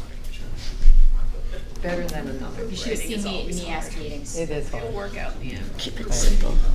The position of superintendent and This- or Business or manager. and. And. We should say positions of. I would say and Yeah, I or. think Anne's not short here. But we're looking to share both. But not necessarily. All right, so then are you the next paragraph then? We I would don't like think we to should use the word try, or. You guys gotta listen. Go ahead. we would like to try this on a one-year trial to see how it might work for both of us. We would propose a one-year trial. Just on a trial makes no sense. One-year trial propose- basis. A one-year trial. A one-year trial.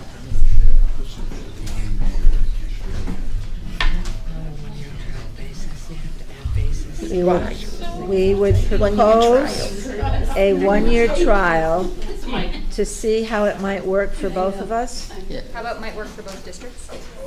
Sounds a little more professional. You guys would make an awesome team for editing. Now we're getting crazy. Yeah, If would. you are interested in either immediate implementation, or in the future, could you contact a member of a search committee member? Yes. Thank you for your consideration. Just if you are interested, you don't need that immediately or in the future. Just if you have any interest, please contact. And you're gonna sign that letter, right? So are you. Well, we were gonna have, we wanted everybody to sign it, but Please, we're You not just gonna sign be it able as to the sign chair. it Yeah, but you if, sign as the chair, that's fine. No, but everybody's got Pat, if you different wanted everybody to ideas. sign it, you could just leave it in central office for 2 days and everyone could talk through it. Please Or you could contact. just say strongly about Pat it. Shearer, school committee chair for, and a list of. Right. Yes. Yeah. If everybody agrees that would be to- just to the do easiest, that, I yeah. think, at this Yes, you point. should say chair. All right, I'm reading this one more time. You guys are gonna know it by heart.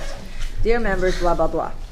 As we begin the search for our district's new superintendent, this seems to be an opportune time to study several models to help us in our discussions.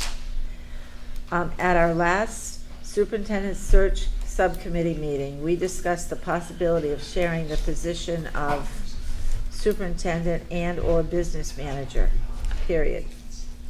We would propose a one-year trial to see how it might work for the district, for both of our districts. No, there's extra words in there, Pat. No, you've got. Can you repeat that sentence, please?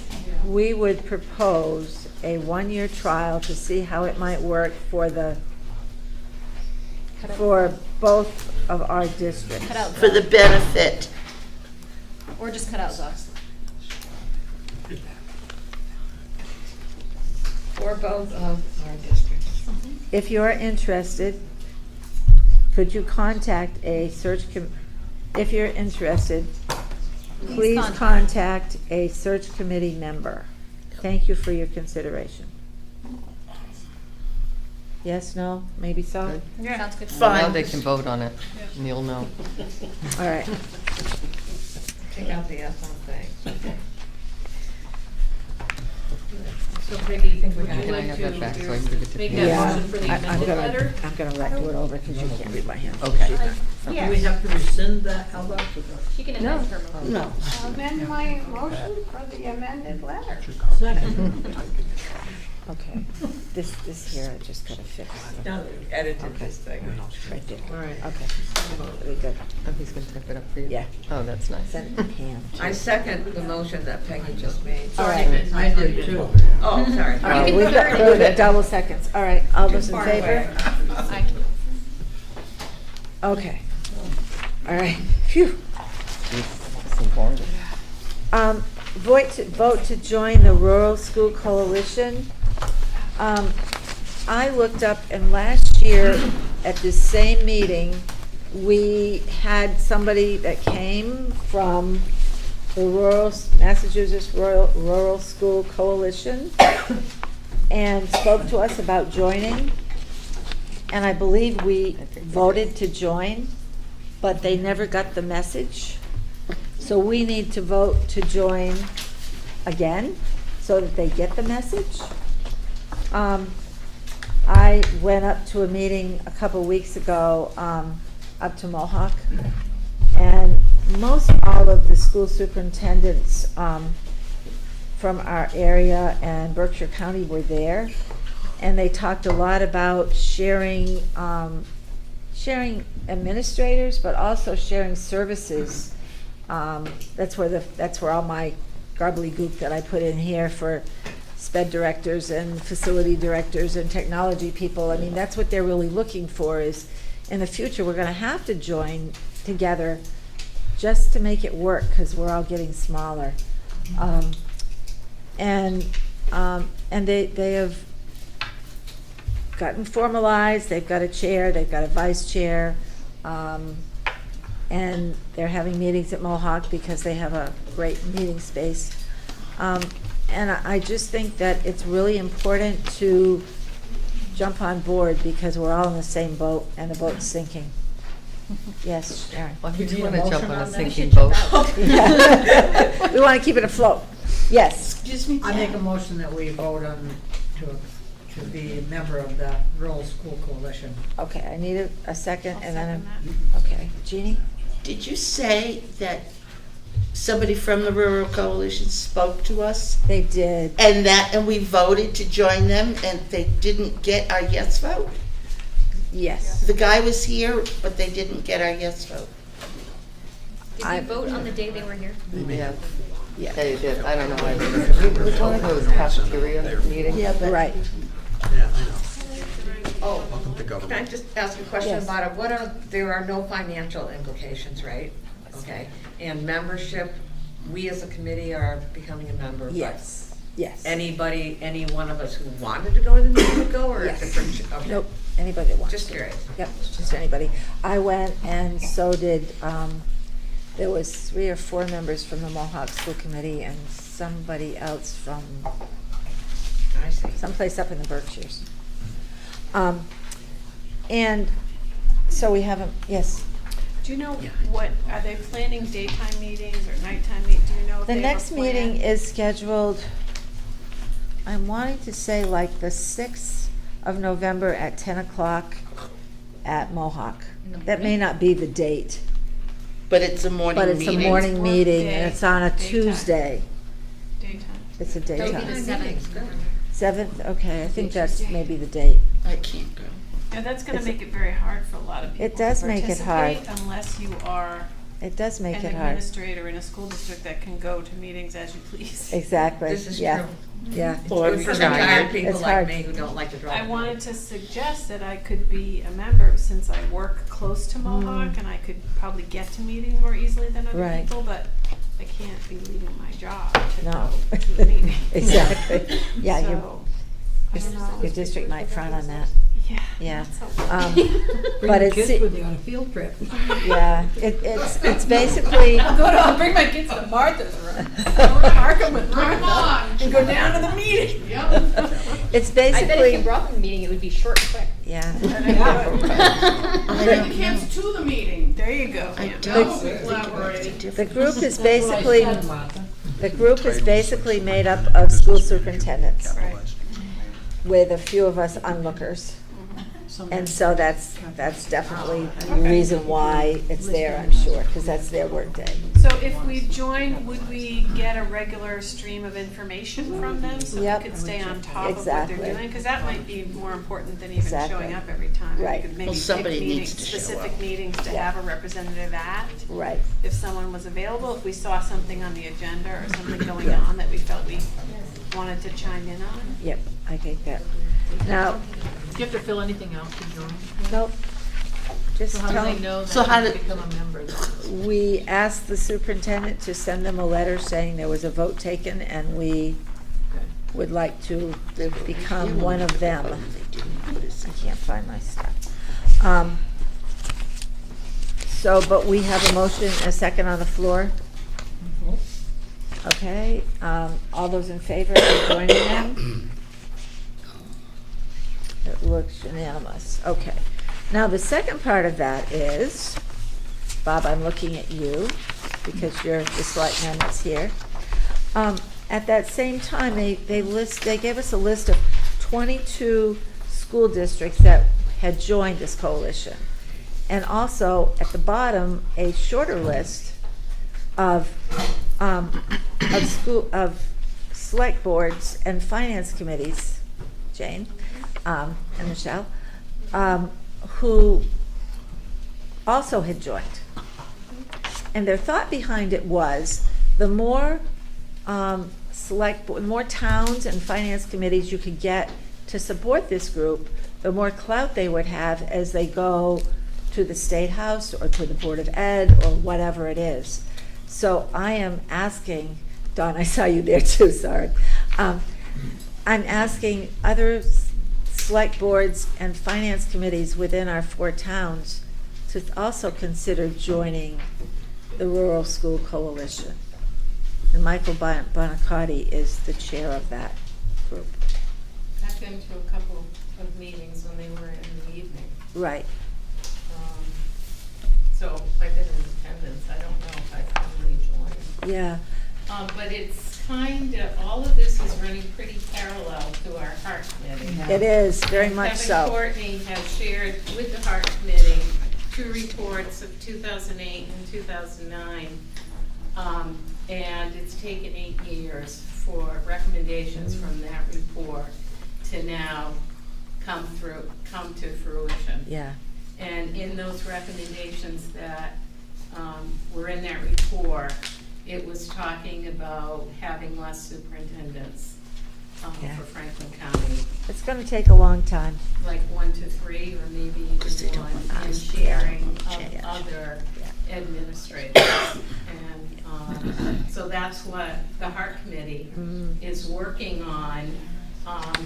We're in the final stages of the RFP, and we're trying Yeah. to decide what we're going to ask in that RFP for data, since we now have these 2 reports. So we're working off of data and best practices. when the heart really is that going forward. That's what you need. I think too. I think we're all sort of wanting the same things to happen. It's just that nothing is happening quite quick enough for us. Well, we had 8 years, but Yeah. no one did anything, so now Exactly. everyone is losing money and everyone thinks we gotta hurry up and do something. And we gotta do it in a thoughtful manner that is sustainable. And you know, we're all guilty of doing that all the time, no matter what we're you know, where we are. Yes, Martha.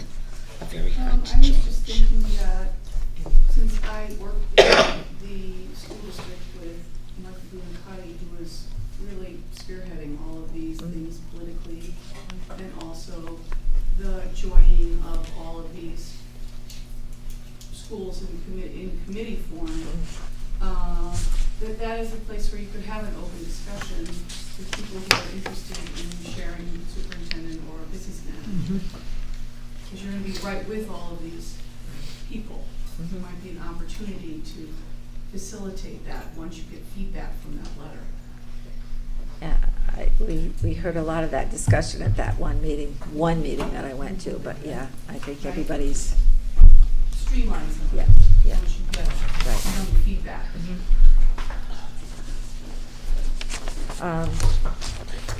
Okay, shall we move on to the lunch report, which maybe Gail has some information on? Oh, there's a No, number we, eight. we Number- don't. Oh, number 8, that That number was 8 number is 8. what we've done already. Right. No, No. it's that different. wasn't, you can read it. Number This eight is for the invite November our 9th towns and meeting. Finance committees to join the Oh. November 9th meeting. It's just a reminder, I think Yeah. they invite us. Yeah, Made by us. Who posted that 17, on the agenda? Doesn't matter. I don't know, wasn't me. It doesn't. So I would like to discuss that meeting. I don't know when's the right time on the agenda. Go ahead, whether right it's now, right or now, after. go for it. What meeting? The 9th. The 9th. So at our curriculum and personnel subcommittee meeting recently, I said, you know, I don't understand this meeting, training, forum, what is it? Who initiated it? Where did it come from? And Ruth said it came from David and from her. And I would like to hear more about that.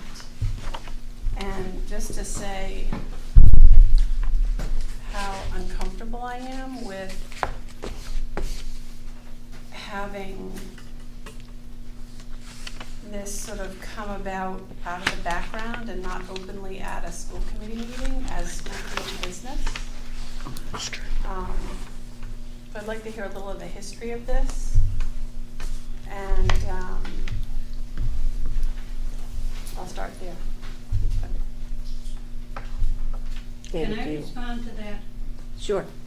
I think I was in on an original conversation about having such a meeting, and David was there, and I don't remember who else was there. And then I know we talked to Ruth about where we might find these resources.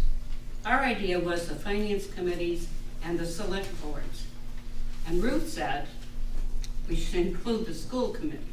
Now that's my recollection of my first introduction to it. And I didn't follow through, which isn't usually my mode of operation. So I can't tell you anything after that first meeting. And how But long ago was that was a that? conversation, I think we were in the hall walking out. when it Yeah, started. so I went to the Warwick board and suggested that they call this meeting and host it, and they voted to do so. So we sent out an invitation in the last week. Hope everybody could be there. I think the Warwick Select Board agreed that we benefit from hearing from the Department of Ed, Department of Revenue, and having a checkup be part of, we're in a critical period of time, and I have a sense that we are coming to our senses, but I don't know if it's going to be fast enough. This is part of this process. We need to become very aware of what's happening. And frankly, my finance committee is excited to be there. Yeah, I think it's. So, I just wonder who is facilitating this meeting? what is the agenda? Who's setting the agenda? Who's So- inviting people, and what are they saying to those people that they're inviting? And how can all the people that have been asked to show up to this meeting participate in setting that agenda? So Those are my questions. what's, about it. her name, what's her? Shirley Guilford. Say it again. Shirley Guilford. She is the one that is actually setting the whole thing up. She's actually reaching out to the people that would be presenters today. Who is Shirley Guilford? She is, well, you know her better, right? She's a retired educator in Franklin County who is volunteering her services. Right. For whom? For us, but also other districts, I think, as well. So she's volunteering in our district? Yes. Yeah. Yes. As a facilitator. For what? In other districts. What is she doing? What is she volunteering? What's she doing? She's doing some work with Jean and Jen. So she's and- mentoring Jean and Jen? Well, I don't know if it's mentoring. She came in to see us and wanted to do something. So I suggest, she talked to Gail, she talked to me, she talked to Jean and Jen, who came up with a plan. I wasn't involved in what they discussed, but she's working with them also. And she's a very seasoned superintendent. We talked about this, I think, at the CMP meeting, and because the school committee had no idea that there was another person like that in the district or in one of our schools. And I think we suggested it would be a good idea to let the school committee know at the time. So that's that Shirley. Right.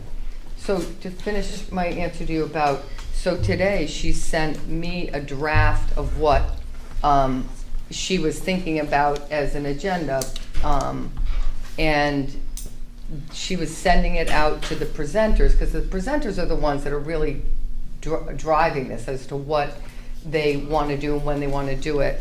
And she'll let me know if, when she gets feedback from them. And then from there, she was going to put a flyer together or something to, let people know exactly what the meat of the agenda would be. And a lot of it's going to be answering questions from people that, have questions about their different expertises.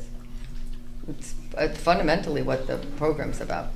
Am I the only one here who has no idea what meeting we're talking about? What are you talking So about? Even know, please let us know. These were letters that, it was pretty specific who the targeted. What is the meeting? Let's have Ruth talk to it, and she can tell us what the meeting is and what it's all about. So there's, and I'm not sure of the names. I saw it today, but basically, yeah, it's district leadership, and then what I heard from her today was that she would, wants to open it up to have more people be able to participate. She, that it originally it started with the finance and the select board and the school committee.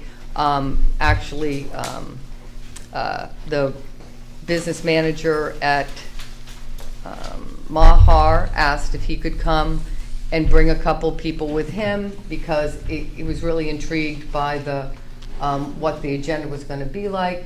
And then today she told me that she wants to try to open it up broader so that we have more people there, because some of the state organizations, they come out for, they don't come out for just a few people. Can you tell? So more people in the sense of other school committees, neighboring districts, Yeah. neighboring, so I beyond think, the right, our beyond that. regional district, but other. But because we're having a meeting and we're all going to be there, it therefore is an open meeting. So technically, anybody can come. When you look at it from that lens. Can you tell them what groups are coming? Because I don't think. All right, so Karen has any idea. MJ Handy from the Department of Revenue, Division of Local Services, she'll be coming, and she has a wealth of information about financing and other business, not only pertaining to the school committee, but it's also pertaining to the towns. That's why they would want to come and hear. There's somebody that is going to be coming from MASC to talk about the school committee side of things. There's somebody coming from the Superintendent's Association, talk about the superintendent's roles and responsibilities. Do you know who's coming from MASC? I can send you the list when it's finalized. I don't have, I think it's Patricia Carrera. Carrera, right, thank you. Oh, she's got them all. How do And you know that? I interviewed Shirley. She had interviewed Shirley. So Pat's Excuse coming. me, but, you know, this is where the problem begins, is that the school committee has absolutely no idea how this was generated, and it just plain was done behind our back, and then we got an invitation out of the blue. The school committee was invited, all the town officials, select board and finance committees were invited, and everyone else was left out. What are you laughing at, David? That's really disrespectful. I'm laughing that you were invited as an afterthought. It was a meeting originally conceived of select boards and finance committees, and we were eventually included as school committee, and you're railing about it. You don't Who's have to hosting come. the meeting, David? excuse me. Are we hosting the meeting, or is it a town? No, meeting? you are not No. hosting the meeting. No, we're not. The town Where's of the Warwick- meeting being held? Did you get a letter? Where's it being held? Did you get a letter? Is it a school district building? You did get Town a hall, letter. town meetings Wait, get held in wait. district buildings. You didn't get a letter? Oh, you didn't get a letter. David, that is so disrespectful. It's cool. Now, I believe the meeting is being held at Pioneering It is being Auditorium, held at is that Pioneer. correct? Yes. In the letter, the envelope came, it was a district envelope, not a town of Warwick envelope. I didn't notice. Well, I'm just saying, it was District envelope district. and a town of Warwick letterhead on the letter. So it just, They're using, I think it went out saying, please distribute this to your members. As chairman of the finance committee, that's the way I got it. It was a- Here it is, please distribute to your members. that's not how It it was not mailed. You didn't see that, my members didn't see that. I forwarded the letter to each of them. I didn't send them the memo that said, please distribute. We got a letter in the mail. An Deb- invitation. So It whoever said got it invitation. for your committee decided to mail it to you. I handed it to 3 of my members, and the 4th one I mailed. I mean, I think it's a good idea for us to have the meeting, but it should have been So done I differently. would like to say, I welcome this because it's professional development. It's an enrichment for us, for any of us in a leadership role. We are in a leadership role. I welcome this. So thank you, whoever set it up. I welcome it. Martha, you had your hand up. Yes, I was just going to say that I consider it professional development as well. And I'm a little bit befuddled about the animosity toward it. Because I don't know. The questions. Just let me finish what I'm saying, okay? It feels like some people are really pushing back against this meeting, and I don't really understand why. When I got the letter in the mail, and I think maybe 3 or 4 days ago, I think it was sent out by our select board chair. And I thought, this is great. This is a wonderful chance to all these people from different organizations getting together, and I'm very glad to go to it. So I don't mean to sound critical, but I'm just a little befuddled by this feeling of, oh, we didn't know about it. We can't always know about every meeting, 3 months ago. I don't feel threatened by it, let's put it that way. It seems like some people are feeling threatened by it, but I think it's good to have the education. July or August, Ruth had said to the committee that because of some of the issues with our budget, that she felt someone from DOE and, they don't call it DOR, but DOR I'll say,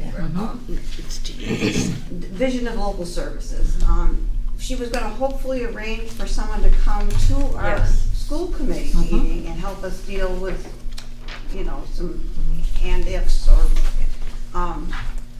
but it sounds like this is far broader and maybe will be more general. Do you think that we would have the opportunity in the future to have someone come and talk about our? You're gonna be able to have that opportunity, because Well, I'm not, I can't come on the Oh, night. right. Nobody, We're gonna try to nobody get- asked me if I could come on the I'm night. gonna try that Well, for you. depend on it. But the bottom line is, yeah, I had been talking about it, and it took a life on its own because other people kind of, especially Shirley, she, they thought it was a great idea. So it is a good idea.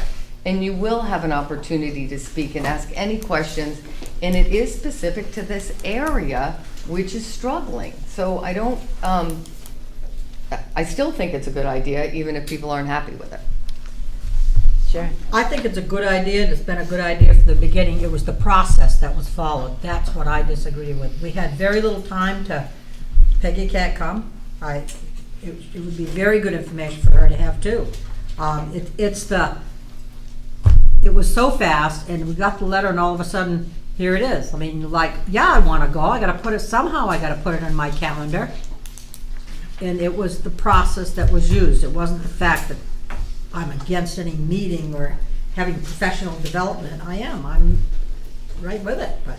Robin? I guess I'm just surprised because I feel like the letter for me was an afterthought. This has been in my calendar since the last school committee meeting when I believe David brought up the fact that the select board was arranging it. And we already I had a had it date. on my calendar before too, and I was trying to remember where I thought that It's from. at least, it's been in my calendar for at least a month. Yeah, it's been on mine too.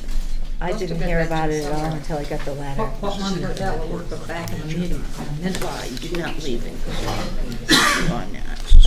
Well, that's neither here nor there. Yes. So I'll tell you what makes me really uncomfortable then. I guess I have concerns about it being related to things important to the school committee and about the school committee's business, but not being planned with the school committee. So that feels inappropriate to me.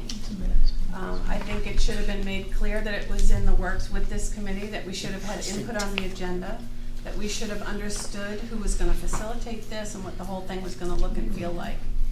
And it feels like it's this sort of hybrid thing that is the school committee's business, but really we're just invited as an afterthought. I mean, I kinda still don't get it. Well, you've got Can it exactly right. Can I Can we get just, on to some important business now? But can I just read from last month's minutes? That we just approved. Item 13, other business, district leaders workshop. Members were invited to attend the workshop for school committee members, town finance committees, and select board members on Thursday, November 9th from 6:30 to 8:30 in the PVRS library. And that was at the last meeting in October. It was discussed and the members of the school committee were invited. Last meeting in September. Or September, I'm sorry. We just approved those minutes. I wasn't My done. turn. I just wasn't done. She's got to Can finish I and just then say, I didn't ask my questions then, I was still thinking, what is this, right? And I finally started to be able to ask my questions at the CNP meeting. I started asking more questions. Okay, I've said my piece. you. Jeff. What I've heard is that we've been invited to a meeting. That seems fine. But I can name the elephant. And David, sometimes it's the way you comport yourself at these meetings. And looking at the letterhead and seeing Warwick, it's basically went, oh, God, for sure. So, maybe you could be more helpful in the future by comporting yourself better. Well, I would like to be more effective, that's for sure. But sometimes you gotta blow things up. And this committee has made some progress. It was 3 years ago that I was elected and came to a meeting in November here and said, party's over, offended my friend Tom. At this point, we've all edged a little bit closer to reality and we're finding different ways to deal with it. I'm sorry this meeting is threatening. Not necessarily meant to be, but it's not meant to be comforting either. We have serious problems. No, I think effective is a good word. I'll go with that. What I'm hearing is that we were invited, and why can't we just move on from there? Exactly. Well, All right, so the next is Gail talking about lunch programs. There is no lunch report. due to multiple reasons. So hopefully next month there will be, I can tell you that we are having a National Food Service Review, and that's in the beginning of Just December. said that, oh, that's the lunch. That's a job. Good luck. Can I ask a question about that? What do they review? Every, Oh, it's awful. every single thing. Yeah. Starting with menus, costs, Yes, expenditures, cleanliness of the kitchen? anything and everything. Soups to nuts. It's brutal. Thank you. So that's our lunch report. Personnel changes that was provided. If you have questions, I think most people have looked through this. Does anybody have any concerns, questions that we need to? Just the proliferation of IAs at the bottom of the page. I know. Yeah. Sharon, Yeah, that was your are concern too? we hiring 2 more IA? We had preschooler, two preschoolers that need one-to-one. So, That's understandable. Yeah. It's all of them that are new are based on IEPs and the need for one-to-one and IEP. but those still positions that we spoke of at the CMP meeting, those are those 2 positions? Okay, that brings us to subcommittee reports. Bill blew us off to go to Hartford Stage, so he's not here to report on budget. On budget. Budget. Budget doesn't, Oh, it's budget. not budget. No, I'm thinking policy. Okay. I have to report on budget. We had a meeting the other night. We looked at the new format for talking about budgeting, and that was approved. And the changes, what were those? The changes for what? It says budget changes may be voted. That was in case we're recommending any budget changes. Yeah, oh, okay. That was So that was nothing. But Pat, I believe that came from past meetings. Yeah, it did. Where we said It that did. should be included. Yeah, it was, and there was nothing different. We did a lot of budget discussion, but not an awful lot other than that came out of it. No, I think we talked about, having some very thoughtful conversations Right. around where our current budget is, and then looking down the future. And there was, I don't know, someone suggested that we should send the deficit in the lunch. It was Paul. I know. Trying not to give him credit unless It was and he Bob. said to send it to the towns and that they would take care of it now, because after you have made the effort to restructure the food lunch program so we're not losing money anymore, and that we actually, did we have well, we don't know for sure, so, but we think we have a little bit of actually made a little money the last year, which is right, so that it seems like we stopped the deficit from growing, and that there might be, from the towns, the ability or the, consideration to take the debt. So I think we should probably compose a letter to them with the appropriate contributions. Thank you. Okay, and if you would like me to do I realize that. that'll have to go Huh? to town meeting in each town. Right, so if we just sent them sooner than later, Mhm. so if you want I mean, to, there may be town meetings that don't happen right away. right, but if you'd like to make a motion to ask me to present that to the towns, How do I would people be feel happy on to do that? that. We might, some towns might. I will make that motion. I'll second it. And it's made and seconded. Is there discussion? Yeah. Yes, David?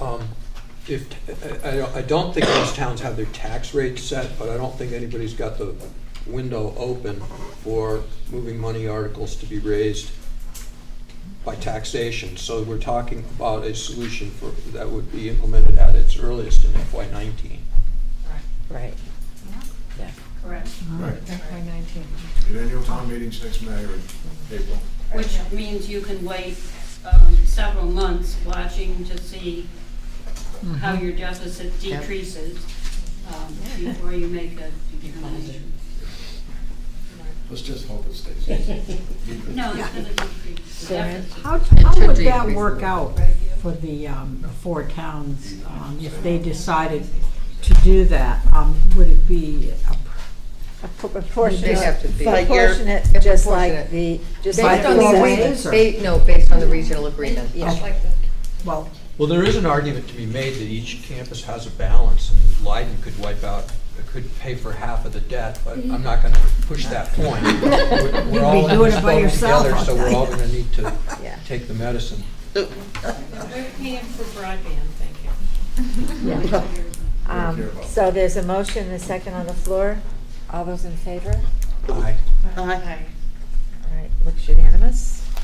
Congratulations, Beth. Yeah. You did good work. It only took 3 years. Yeah. All right, now I'll go on to policy. There was a proposal that Gina made. Do you want to speak to that, Gina, or do you want me to? I'd love to have you. You're right there and you know what you're talking about. So what the proposal is a policy change for putting middle school kids basically on a JV or varsity. The old, you can see it in front of you, the old placement had 8th graders, it basically separated 7th and 8th graders. And 8th graders were allowed on a varsity level team, and the 7th grader could only be on a JV team. So sort of the driving force of this was from our field hockey situation. And so what I've asked is that we take out the language of 7th and 8th and just say middle school. And they'll be placed either, have the opportunity to play on a JV or a varsity, depending on what is necessary. So I'm happy to go through the process because I know that there's concerns about a 7th grader being on a team with juniors and seniors. And I share those concerns. Emotionally, they're not ready. Fully. So part of the process to make this policy happen, there's lots of hoops to jump through. The parents have to agree to this. Obviously, the student athlete has to approve this. Coaches have to see a need. And I, as the athletic director, then also need to see a need for that. Then there's an open tryout. I'm sorry? The MIAA? So part of when I went through this, figuring out the process to the policy was I looked at the MIA. And so the only thing that the MIA says is that your varsity experience, you're allowed 4 years of varsity experience, and that does not start counting until 9th grade. So this doesn't hurt a student athlete from being able to play varsity. We had senior night last night for girls soccer, and one of those girls had been on varsity for 5 years. So in 8th grade, she was on the varsity soccer team. So that process has to be an open tryout. We have to have permission from parents. We have to take in consideration all of those things of the emotional, physical, can they handle it? And then based on that open tryout, and if a parent is pushing to have their child move up, but just they're in that tryout situation working with juniors and seniors, and it's just not going to be a safe thing, then they would not move up. So basically what we're saying is that the process will protect our kids at the same time, but give our kids the opportunity to play at that next level. Do you know one of my concerns is that you can have an exceptionally experienced athlete in 8th grade. I would be fearful of, because it being a very experienced, good athlete, replacing a junior or senior on that varsity team, who would then get less play time, Right. which would not be fair. And so if you, in the policy, it does talk about, one of the things is not displacing a varsity player.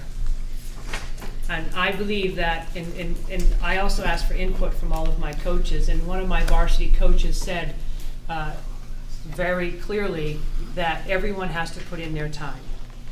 And so if it's very rare to have a middle school athlete that is better than and is going to displace a junior and senior in the situations that this might come up.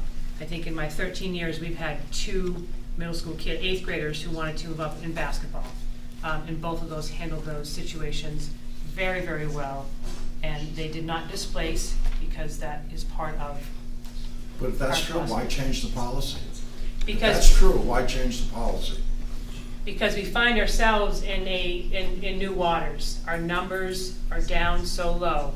And I can say this, just this fall with field hockey, we just didn't have the numbers to support a varsity team.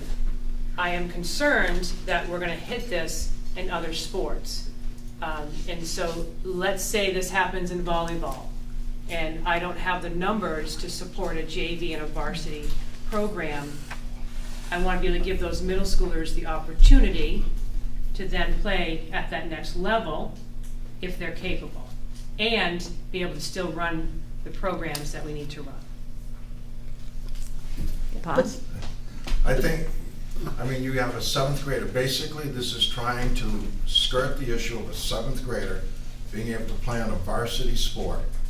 You're mixing 7th graders with seniors, possibly. You can't tell me that competition isn't going to, if you've got somebody that's fairly better than some lousy junior, have the junior quit so that this person can make the team, because you just said they couldn't replace them. If it hasn't been, if you haven't had to do this many changes, why change the policy? You just want 7th graders to be able to play varsity. They're not developed. You can say, oh, some of them are bigger. They're more capable of getting hurt because they're larger. They're still only so many years old. And I think the school committee should not approve this policy. I was a coach for a number of years, and you need to protect, because parents are gonna say, oh, I want my kid on varsity. I want my kid on varsity. I think Gina explained that there was going to be a screening process. Well, And the times that this is going to happen are very slim to none. I don't foresee this happening very often. And I know that our coaches are very careful at what position they put their student athletes in. They're not going to put their kids into any danger. And so if we feel like that student athlete shouldn't be moving up, they will not move up. Okay, so we have David, and then Martha, and then Robin, and then Peggy. Okay, go for it. I think there's an underlying moral hazard here. If I thought this was all about what's good for the kid, and we had an exceptionally gifted young athlete and being, it wasn't even competitive with his peers, it would make sense to have a mechanism to move them up because they just stood out so much that it was like having Tom Brady work out with me and my 2 brothers. But I think it ought to be rare and ought to be on an exception basis, and because I think as our numbers dwindle, there can be too much pressure to fill teams, and I got to agree with Bob. I'd be willing to, if you got a special case, the school committee could approve it, but I don't want to establish a policy that would allow this. Martha? We discussed this at length last night in our policy meeting and subcommittee meeting, and we had a lot of the same concerns that are being expressed here. But I was reassured by the fact that, well, first of all, there's Gina. But secondly, there are a lot of layers of approval on this. Parent, student, coach, and then you'll see if you read, the PVRS principal and athletic director will review each case and then make a recommendation to the superintendent. So it seems like, I don't think this will be, I understand what you're saying, I understand what Bob is saying, but I felt reassured by the fact that there are so many levels where this problems could be brought up. A parent could say, oh, no, he's too small. The coach could say, no, he or she, I feel assured about it, so I am in favor of it. Robin? So I'm kind of, I have also concerns, and I'm coming at this from the other side, and bear with me. Because most of you know I work with high school students, and I love high school students, and whether or not they deserve it. But my concern is that there's language saying whether he or she is emotionally capable. And I don't see anything and I'm not closely aligned with the program, but just knowing high school students, where the support for the older students to be emotionally and socially capable, to make that, to have such a so much younger student in their midst. Because I know how high school athletes are, and that's a real concern of mine, that no matter how emotionally capable a 12-year-old is, there are things that are totally socially okay among 16, 17, 8-year-olds that a 12-year-old cannot, should not handle. Can I answer to that? So I personally coach for 25 years, boys and girls cross country, girls track. I work very closely with Mr. Bell in boys track. That is a 7 through 12 situation. And I can say over all of those years, the very first thing I say to them is, we are 7 through 12. Pay attention. And I can say, and I'm sure Mr. Bell can say the same thing, that has not been an issue. And when it becomes an issue, coaches step in and they make that happen. We've had 8th graders playing on a varsity basketball team or a JV. JV varsity practice together in basketball. So if there's an 8th grader that's playing JV, they're still practicing and riding a bus and going to games with juniors and seniors. So the coaches are fully aware of that, and the coaches are making sure that they're saying and not saying things. Okay. So I totally agree with you. Can I add to that? Yes. In indoor track, we're 7 through 12. But because of the limited space and the many teams at Smith College, each event, only 4 athletes. So I have to make a decision. If it's the 55-meter dash that everybody wants, but sometimes I have to put a 7th grader in there instead of a senior or a junior. I've never had a problem with that. You know, it's about communicating and being part of the team. And it's like Gina said, we're 7 through 12. We're the team. Excuse me, Pat. Peggy, you had your hand raised. That's all right. You go ahead. Okay. And let Yes, I'm gonna offer support. Number one, your track team, there is some that it's done as a team, but primarily it's individual. Like the events, yes, Yeah, but we always practice together, we travel together. And I understand, but it's not like they're working as a team. They are. Well, okay, I'm also looking at, I've known a lot of student athletes who think they're better than anybody else. And they're very good. But then what happens because of their attitude, they alienate the older kids. And I perceive that as being a possibility. And that's just wrong. And I don't know if coaches will be aware of it all the time, Gina.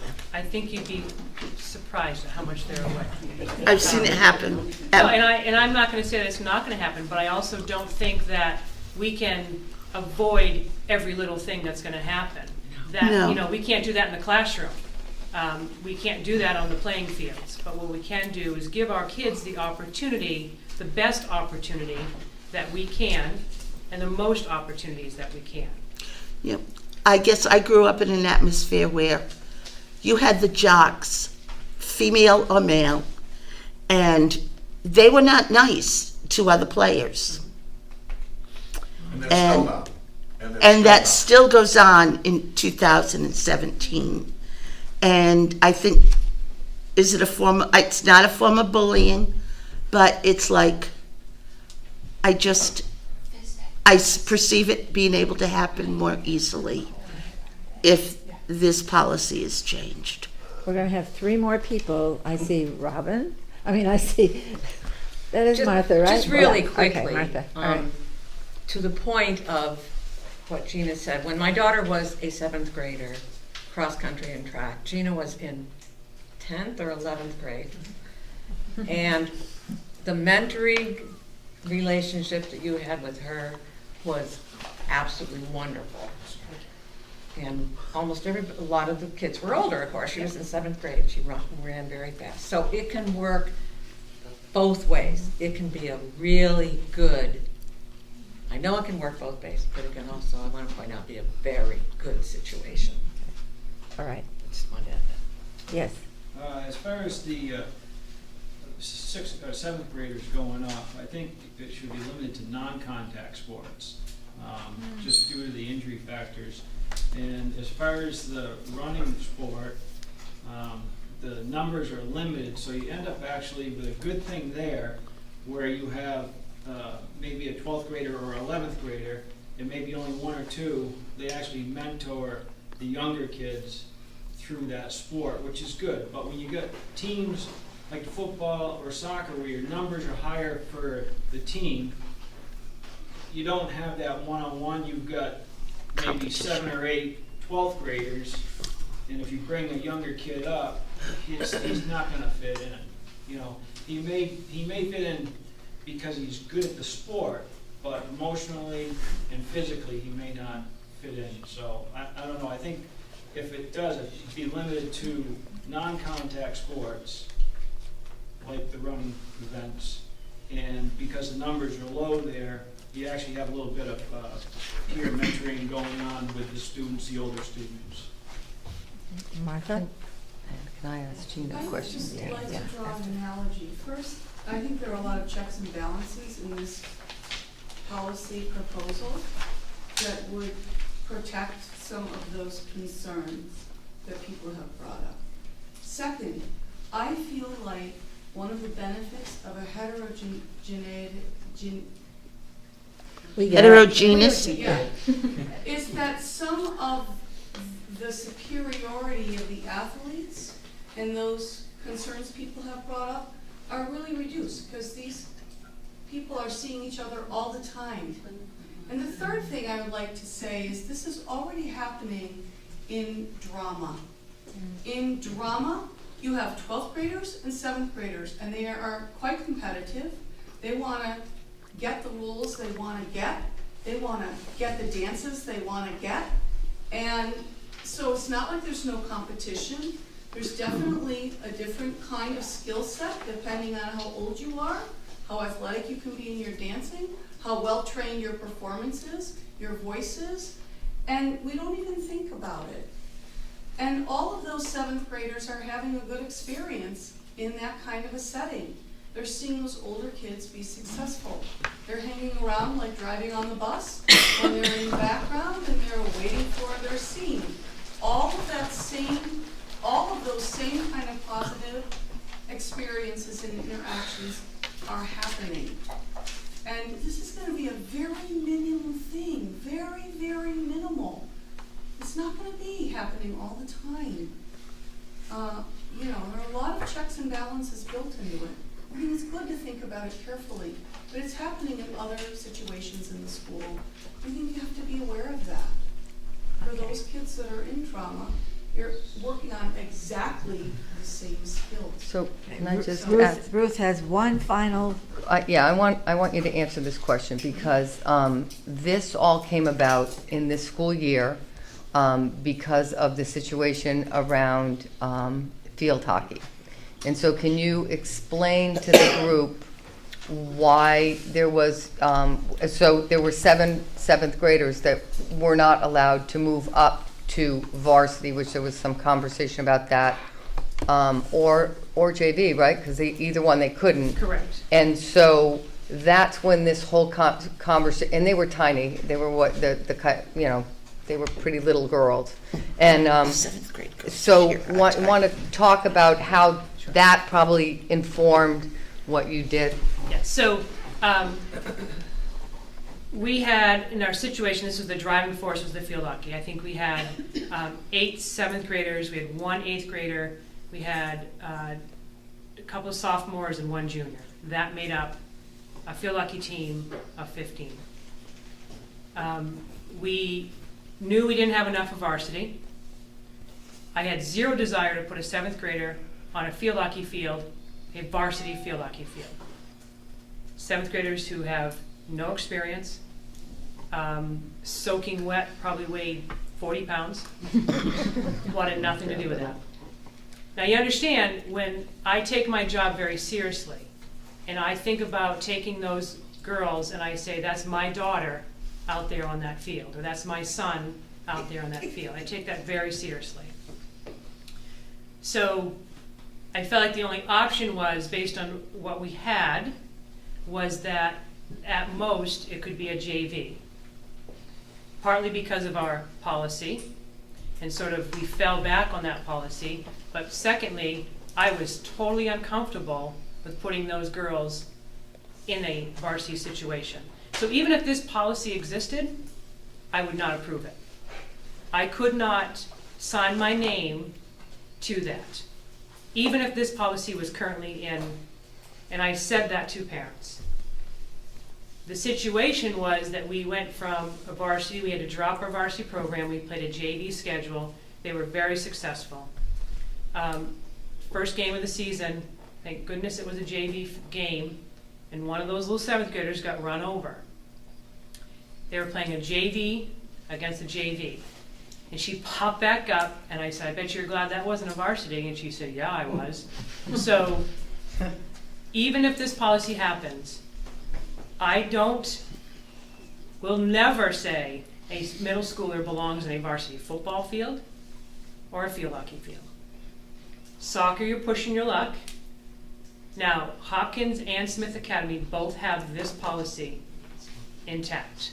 We played Smith Academy girls soccer, and there were 7th graders playing in that varsity game. So it does happen. This is new waters for us, and I get that. But I do believe 100% in my heart that coaches are going to do the right thing.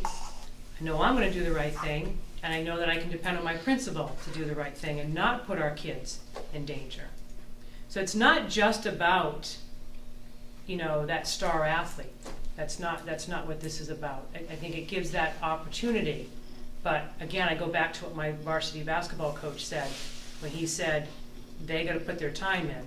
And he may be a superstar, but he's not going to be a superstar when you put him up against a junior or a senior. It's just not going to happen. All right. I just was gonna. Okay. I just One wanted to last- clarify my point was more that nothing in this gave me the insight of what the culture was that would support those older kids.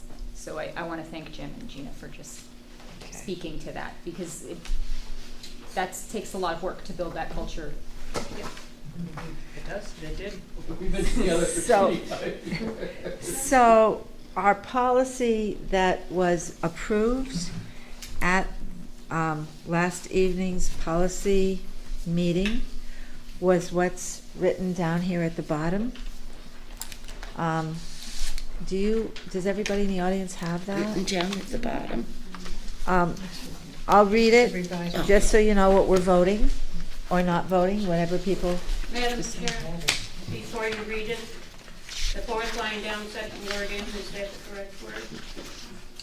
Will, should be will. Yeah. Will review, yeah. All right. A middle school student may be allowed to play on a junior varsity or varsity team if he or she are academically, emotionally, and physically capable, is recommended by the coach, is not displacing a varsity player, and a parent or guardian who support the placement. It should be will support.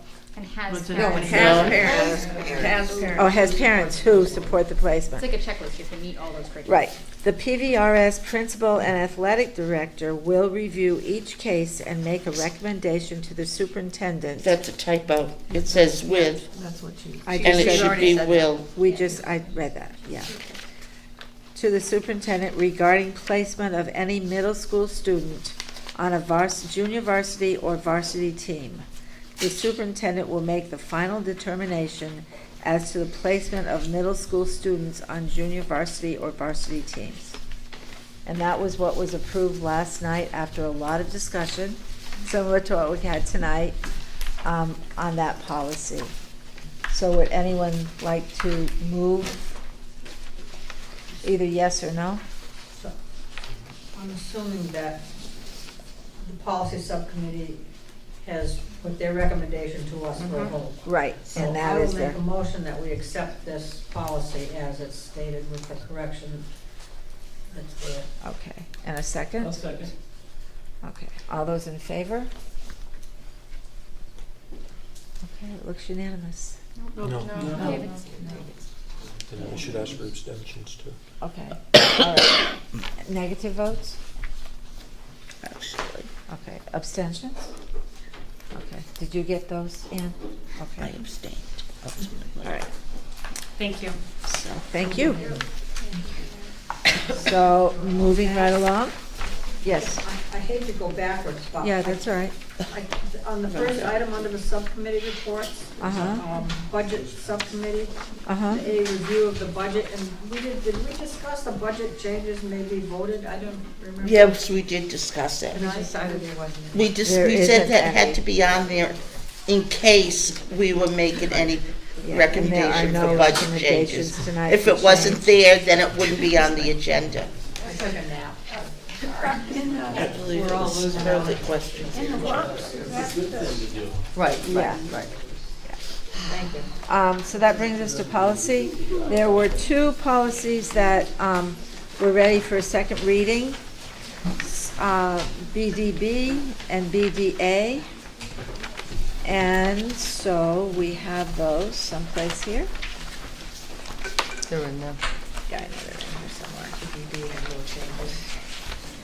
These are again from the policy committee. This was, yes, Yeah. from last night. So Yep. moved. BDD with no changes, except for that. Yeah. What are the changes, can you tell us? Yeah, I was looking for them. The BD, I the, don't think we have. the BDB, there were no changes on. We just made it Just bold the bold, as presiding right. officer Yeah. at all meetings. The rest is exactly the same. The other one, the BDA, the school committee organizational meeting, that states that, let me see, I'm gonna read over yours Here you because go. I can't find mine in the Go ahead. list of stuff. This says on the first paragraph, for the purpose of organizing the school committee at its first regular meeting following the district's, it used to say district's annual elections. It should be biannual because we only have elections every 2 years and not annually. Will elect from its membership a chair, a vice chair, both of whom will hold their respective offices for the term of 2 years or until a successor is elected.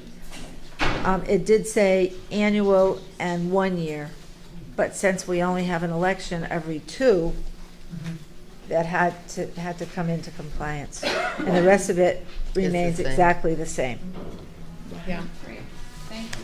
That was the only change. So, Yes, can I make a motion on the BDB yep, that we accept it as presented from the policy subcommittee? okay. Second it. All right, and the next one? Well, you want to do them together? Yeah, I'll make a motion for the BDA policy that was presented by Okay. the policy Now- subcommittee. Well, we can't do it that way. I think thought the we had to do it one at a BDA, But we have to vote. One at a time? Yeah. Vote one at a time. We have to vote one at a time, Pat, don't we? I don't think we have to, but we can. So let's Okay, go ahead why and do don't it. All right, so that's BDB, the school committee officers. Which one? All those in favor? 1, 2, 3, 4. Okay, unanimous. And the BDA, Make a motion, we accept the recommendation from the policy subcommittee on the BDA policy.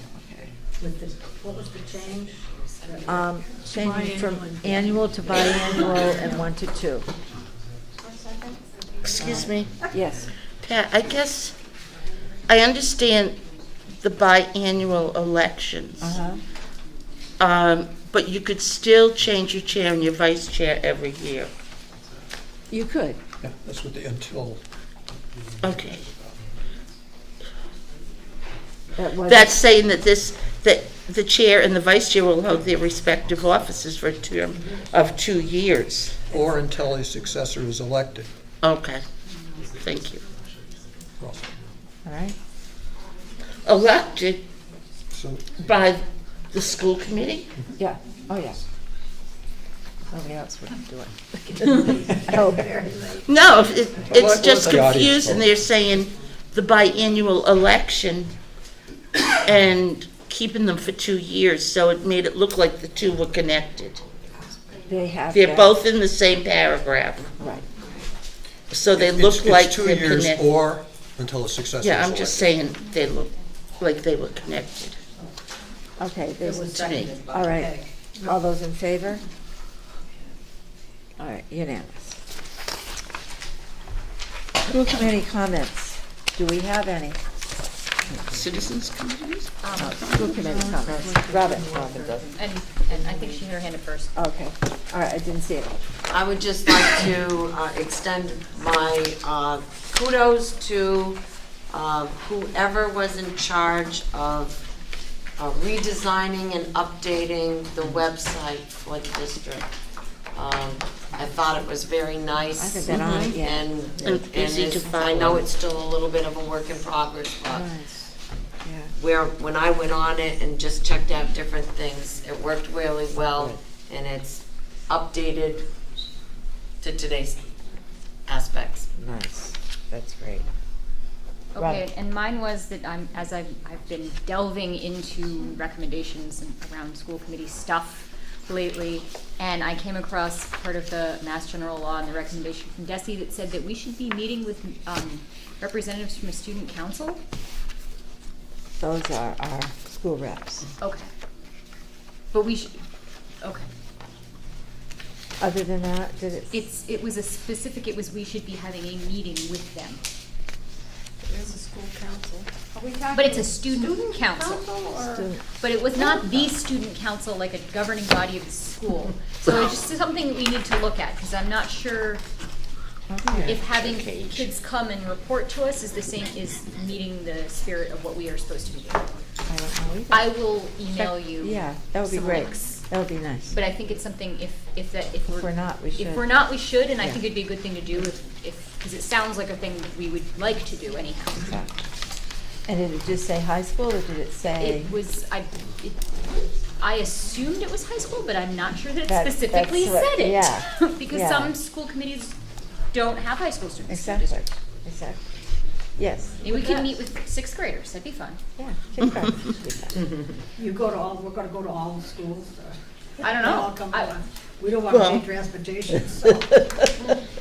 We would go to in upper follow up to that, elementary schools. where would that go to the policy, I mean, to the, we're in a hard time right now. Would that go to the curriculum and personnel? It would not. Wouldn't it? That the full school committee is supposed to be meeting with people? No. You mean- Recommendation or something to do the work, do the footwork and look into it? and all I that? don't think it would go to any subcommittee because it's something the full First, committee and is then supposed to. recommend to the full committee? No, I think it's just the law says the full committee should be Yeah. doing something. Oh, Yeah, If we'll have- anything, maybe the yeah. lawyer would need to comment on it. Right, if you But- can send me that. But I'll send you the link. That would be good. Did you read that? I've been on every Is there any other business? Oh, Karen. Yes, I just would like to note that I rely on the district website to see agendas ahead of time.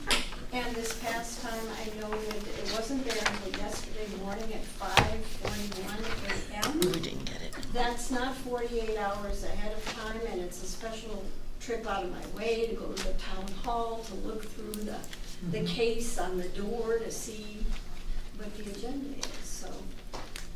I'm sure a lot of other people rely on the website as well.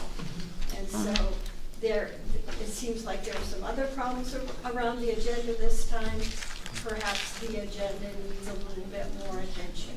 Does the agenda need to be posted 48 hours ahead of time, or just the meeting? Maybe we can skip that. Along the same lines, even though for us to think we know how to navigate the district website, finding the agendas for the forthcoming meetings, if you don't have an inkling that one of those subcommittee meetings is coming, you don't know to look, and then you miss the meeting, which can be very frustrating if you're trying to follow. So a recommendation I'd like to make, and Karen Scanlon's not here, but on the district website, on the left-hand side, there's the current information about the superintendent's office moving. It says we're on the second floor of Pioneer or whatever.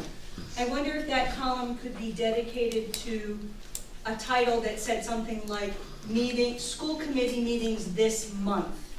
And if it only said curriculum and personnel subcommittee meeting and the date, then that gives you a cue to dig deeper into all of those other agendas and minutes to find out what's really going on. I think that's a and great maybe idea. there's another way to do it, but if you don't have any sense that a meeting is coming, you don't know to look. I think that's a wonderful Google idea. Calendar. Suggestion. Yeah, I like that. Yes. One last thing. Yeah. In our minutes from the meeting we reviewed tonight, there was a reference to us getting the Excel spreadsheet. Is the green set that we got tonight instead of the Excel spreadsheet or like a printed that's version? it, but if you'd like it electronically, I'd be happy to send it to No, you. I just wanted to clarify, because it Oh, looked yeah. like it to me, and I wanted to make Yeah, sure I yeah. understood that. And there was, whether people wanted it electronically or not, it was, No, I'm fine with Well, it. the Okay. Excel spreadsheet we were looking for was revenue versus budget. no, there were two of them. It got convoluted. But this is the budget one that we had talked about. Well, no, With Peggy's the absolutely backup. right. We Yeah. talked about About having a wanting revenue sheet too. recognizing the revenue side is half a battle. Well, yeah, Yeah. I mean, to know how much we need to cut, we have to have those firm figures and the formulas to give us the difference. On this So notice. we're working on the treasurer. Okay, David? Meeting notices have to be posted in each of the 4 towns. So I know that Bernardston's official posting site is their website. Warwick has a website, it is not the official site. We have a lit board. You can drive up the street and drive around the town hall and admire the LED lighting around the lit board. So at this point, the website is a convenience and a courtesy and a good piece of public policy to get the information out there. One of the things we could do is push the agenda and notice to those who want it. That is to say I want to be on the email distribution list of the board member materials. I get about 40 or 50 people in Warwick who get that every 2 weeks, and that would be a way that anybody who wants Warwick's, if you got insomnia, it would be a cure. So my suggestion is that I just know that keeping a website up to date with everything is an issue. It's not the official site. So if Bernardston forgets to put the notice on the website, that's an open meeting issue. For the district, they send out these notices, and we could make sure that it gets into the email box of everybody who wants the material. I would urge we do so. We have more than one official site in Bernardston. The website is just one of them. It's posted on the bulletin board in town. Okay. I don't think that we could even vote to say the Pioneer website is our official notice board. I think because we're member towns, we have to work through the 4 towns as well. If you have it and it's going out to other people, it should go to the website too at the same time. Yeah. That doesn't get it on the website, though. All right, does anyone have anything else that needs to come before us? We need to set a few subcommittee meetings. Maybe the chairs of each of those subcommittees can get together with their people if there's a need for that subcommittee to meet and figure out a date. Does that make sense? We have a date set for this meeting. Okay. Announce it to these guys because they're wondering. Okay. I have to get it out of the magic phone. CMP meeting is being scheduled. It has been scheduled. It was scheduled. It's being announced, let's put it that way. It was scheduled for Monday, January 8th at 6:30 at PVRS. January? January. We don't have anything set before that? Nope. Okay. Oh, That's C and P. It's 2 months from now. Right after the holidays. That was January, January. but is there a snow date? Not at this time. Just thinking ahead. Good She's thought. thinking positively. What time was that? What time? 6:30. 6:30. Are we gonna, Pat, are we gonna schedule a finance committee meeting tonight? A budget meeting? Budget, yeah. When does, what nights are better? Do you wanna look for at a people? calendar? Well, no, you've got yours. Tell us what you think works for you. People are leaving the meeting, have we adjourned? No, we haven't. That's okay, they don't have to stay. They don't have to stay. We're the meeting. We're the meeting, you're fine. We can stay here all They can night. do anything they want.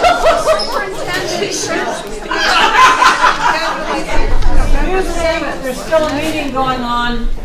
Yeah, if you can just be We haven't quiet, because we're adjourned the trying to do meeting. it. Superintendent search is the 7th of November at 7 o'clock I believe so. Yeah. in the Masters Conference Room. Right? All right. Did we schedule a policy last night, because I left early? No, we did not. That was Budget? unanimous. We did not. Budget? Budget. What are you thinking? You I guys think, have the calendars, I Pat, don't. We don't Were have a we Thursday waiting for the this. admin team to meet and then give us a day where they would be ready to present to us? Yes. For the budget? Yeah. Yeah, we were, but I'm not sure when that's, well, Ruth, do you think in a couple weeks, the admin team would have gotten together to do something for, on Not next week, the week after, I think. a couple weeks? Yeah, a couple weeks, and I'll let you know. So what's good So in a like couple weeks? third week of Well, November? I'm just looking at it, a couple of the 16th is our regular meeting. The 7th. Yeah. We've got, 7th we've got a is a search committee Tuesday. meeting planned. They have a So if they gave out. If I can do it the week, We got what's the week Thursday, we before got that? district. You wanna look meeting on the at, are 9th. you looking at Yeah. the calendar? 13th? I guess we can do the 13th if you want to have a meeting on the 13th. What day of the week is Or that? We're looking at the 10th because we're Veterans Day. Yeah, which is, yeah. Or the 8th, 13th? What day is the 13th? I mean, what- Monday. A Monday, November 13th, that'll work. Monday the 13th? Monday the 13th Yeah, at that'll work. 7. All right, budget? budget. You can't, Peggy can't do it on a Monday. That's fine, I won't be there. I'm in Connecticut on Monday. Yeah. All right, can we do it another day other than a Monday? I can send it to you, though. Why don't I just do that? Can you Yeah. call in? But Tuesday the 14th. the Tuesdays are not good for No, me. Tuesday the My 7th. cell phone is, I'm chasing my three-year-old 14th? grandson around the Is house. open It might be a for little you? difficult. 14th, but isn't that when you had the? No, the 7th is the search committee. How's the 14th for you? Tuesdays. I can make it, it's just that I have to give up something else to be there. You know, Oh, you do it every once in a while, does Get it? up early at the day. yeah, I'm just looking. Just your time. Tell you what, I'll All right, are we good with the meeting? We're trying to figure out No, budget. it's the, my Greenfield. I wanna ask you You know, this. if I'm, huh? Oh, Wednesdays. I want to ask you and Pat when we think we'll start negotiating. Make a motion, we adjourn the meeting? Wait, we're trying to, We can schedule meetings without being in session. Yeah, we can. okay. Second? Okay, we'll adjourn. All in favor? Yep. Yeah.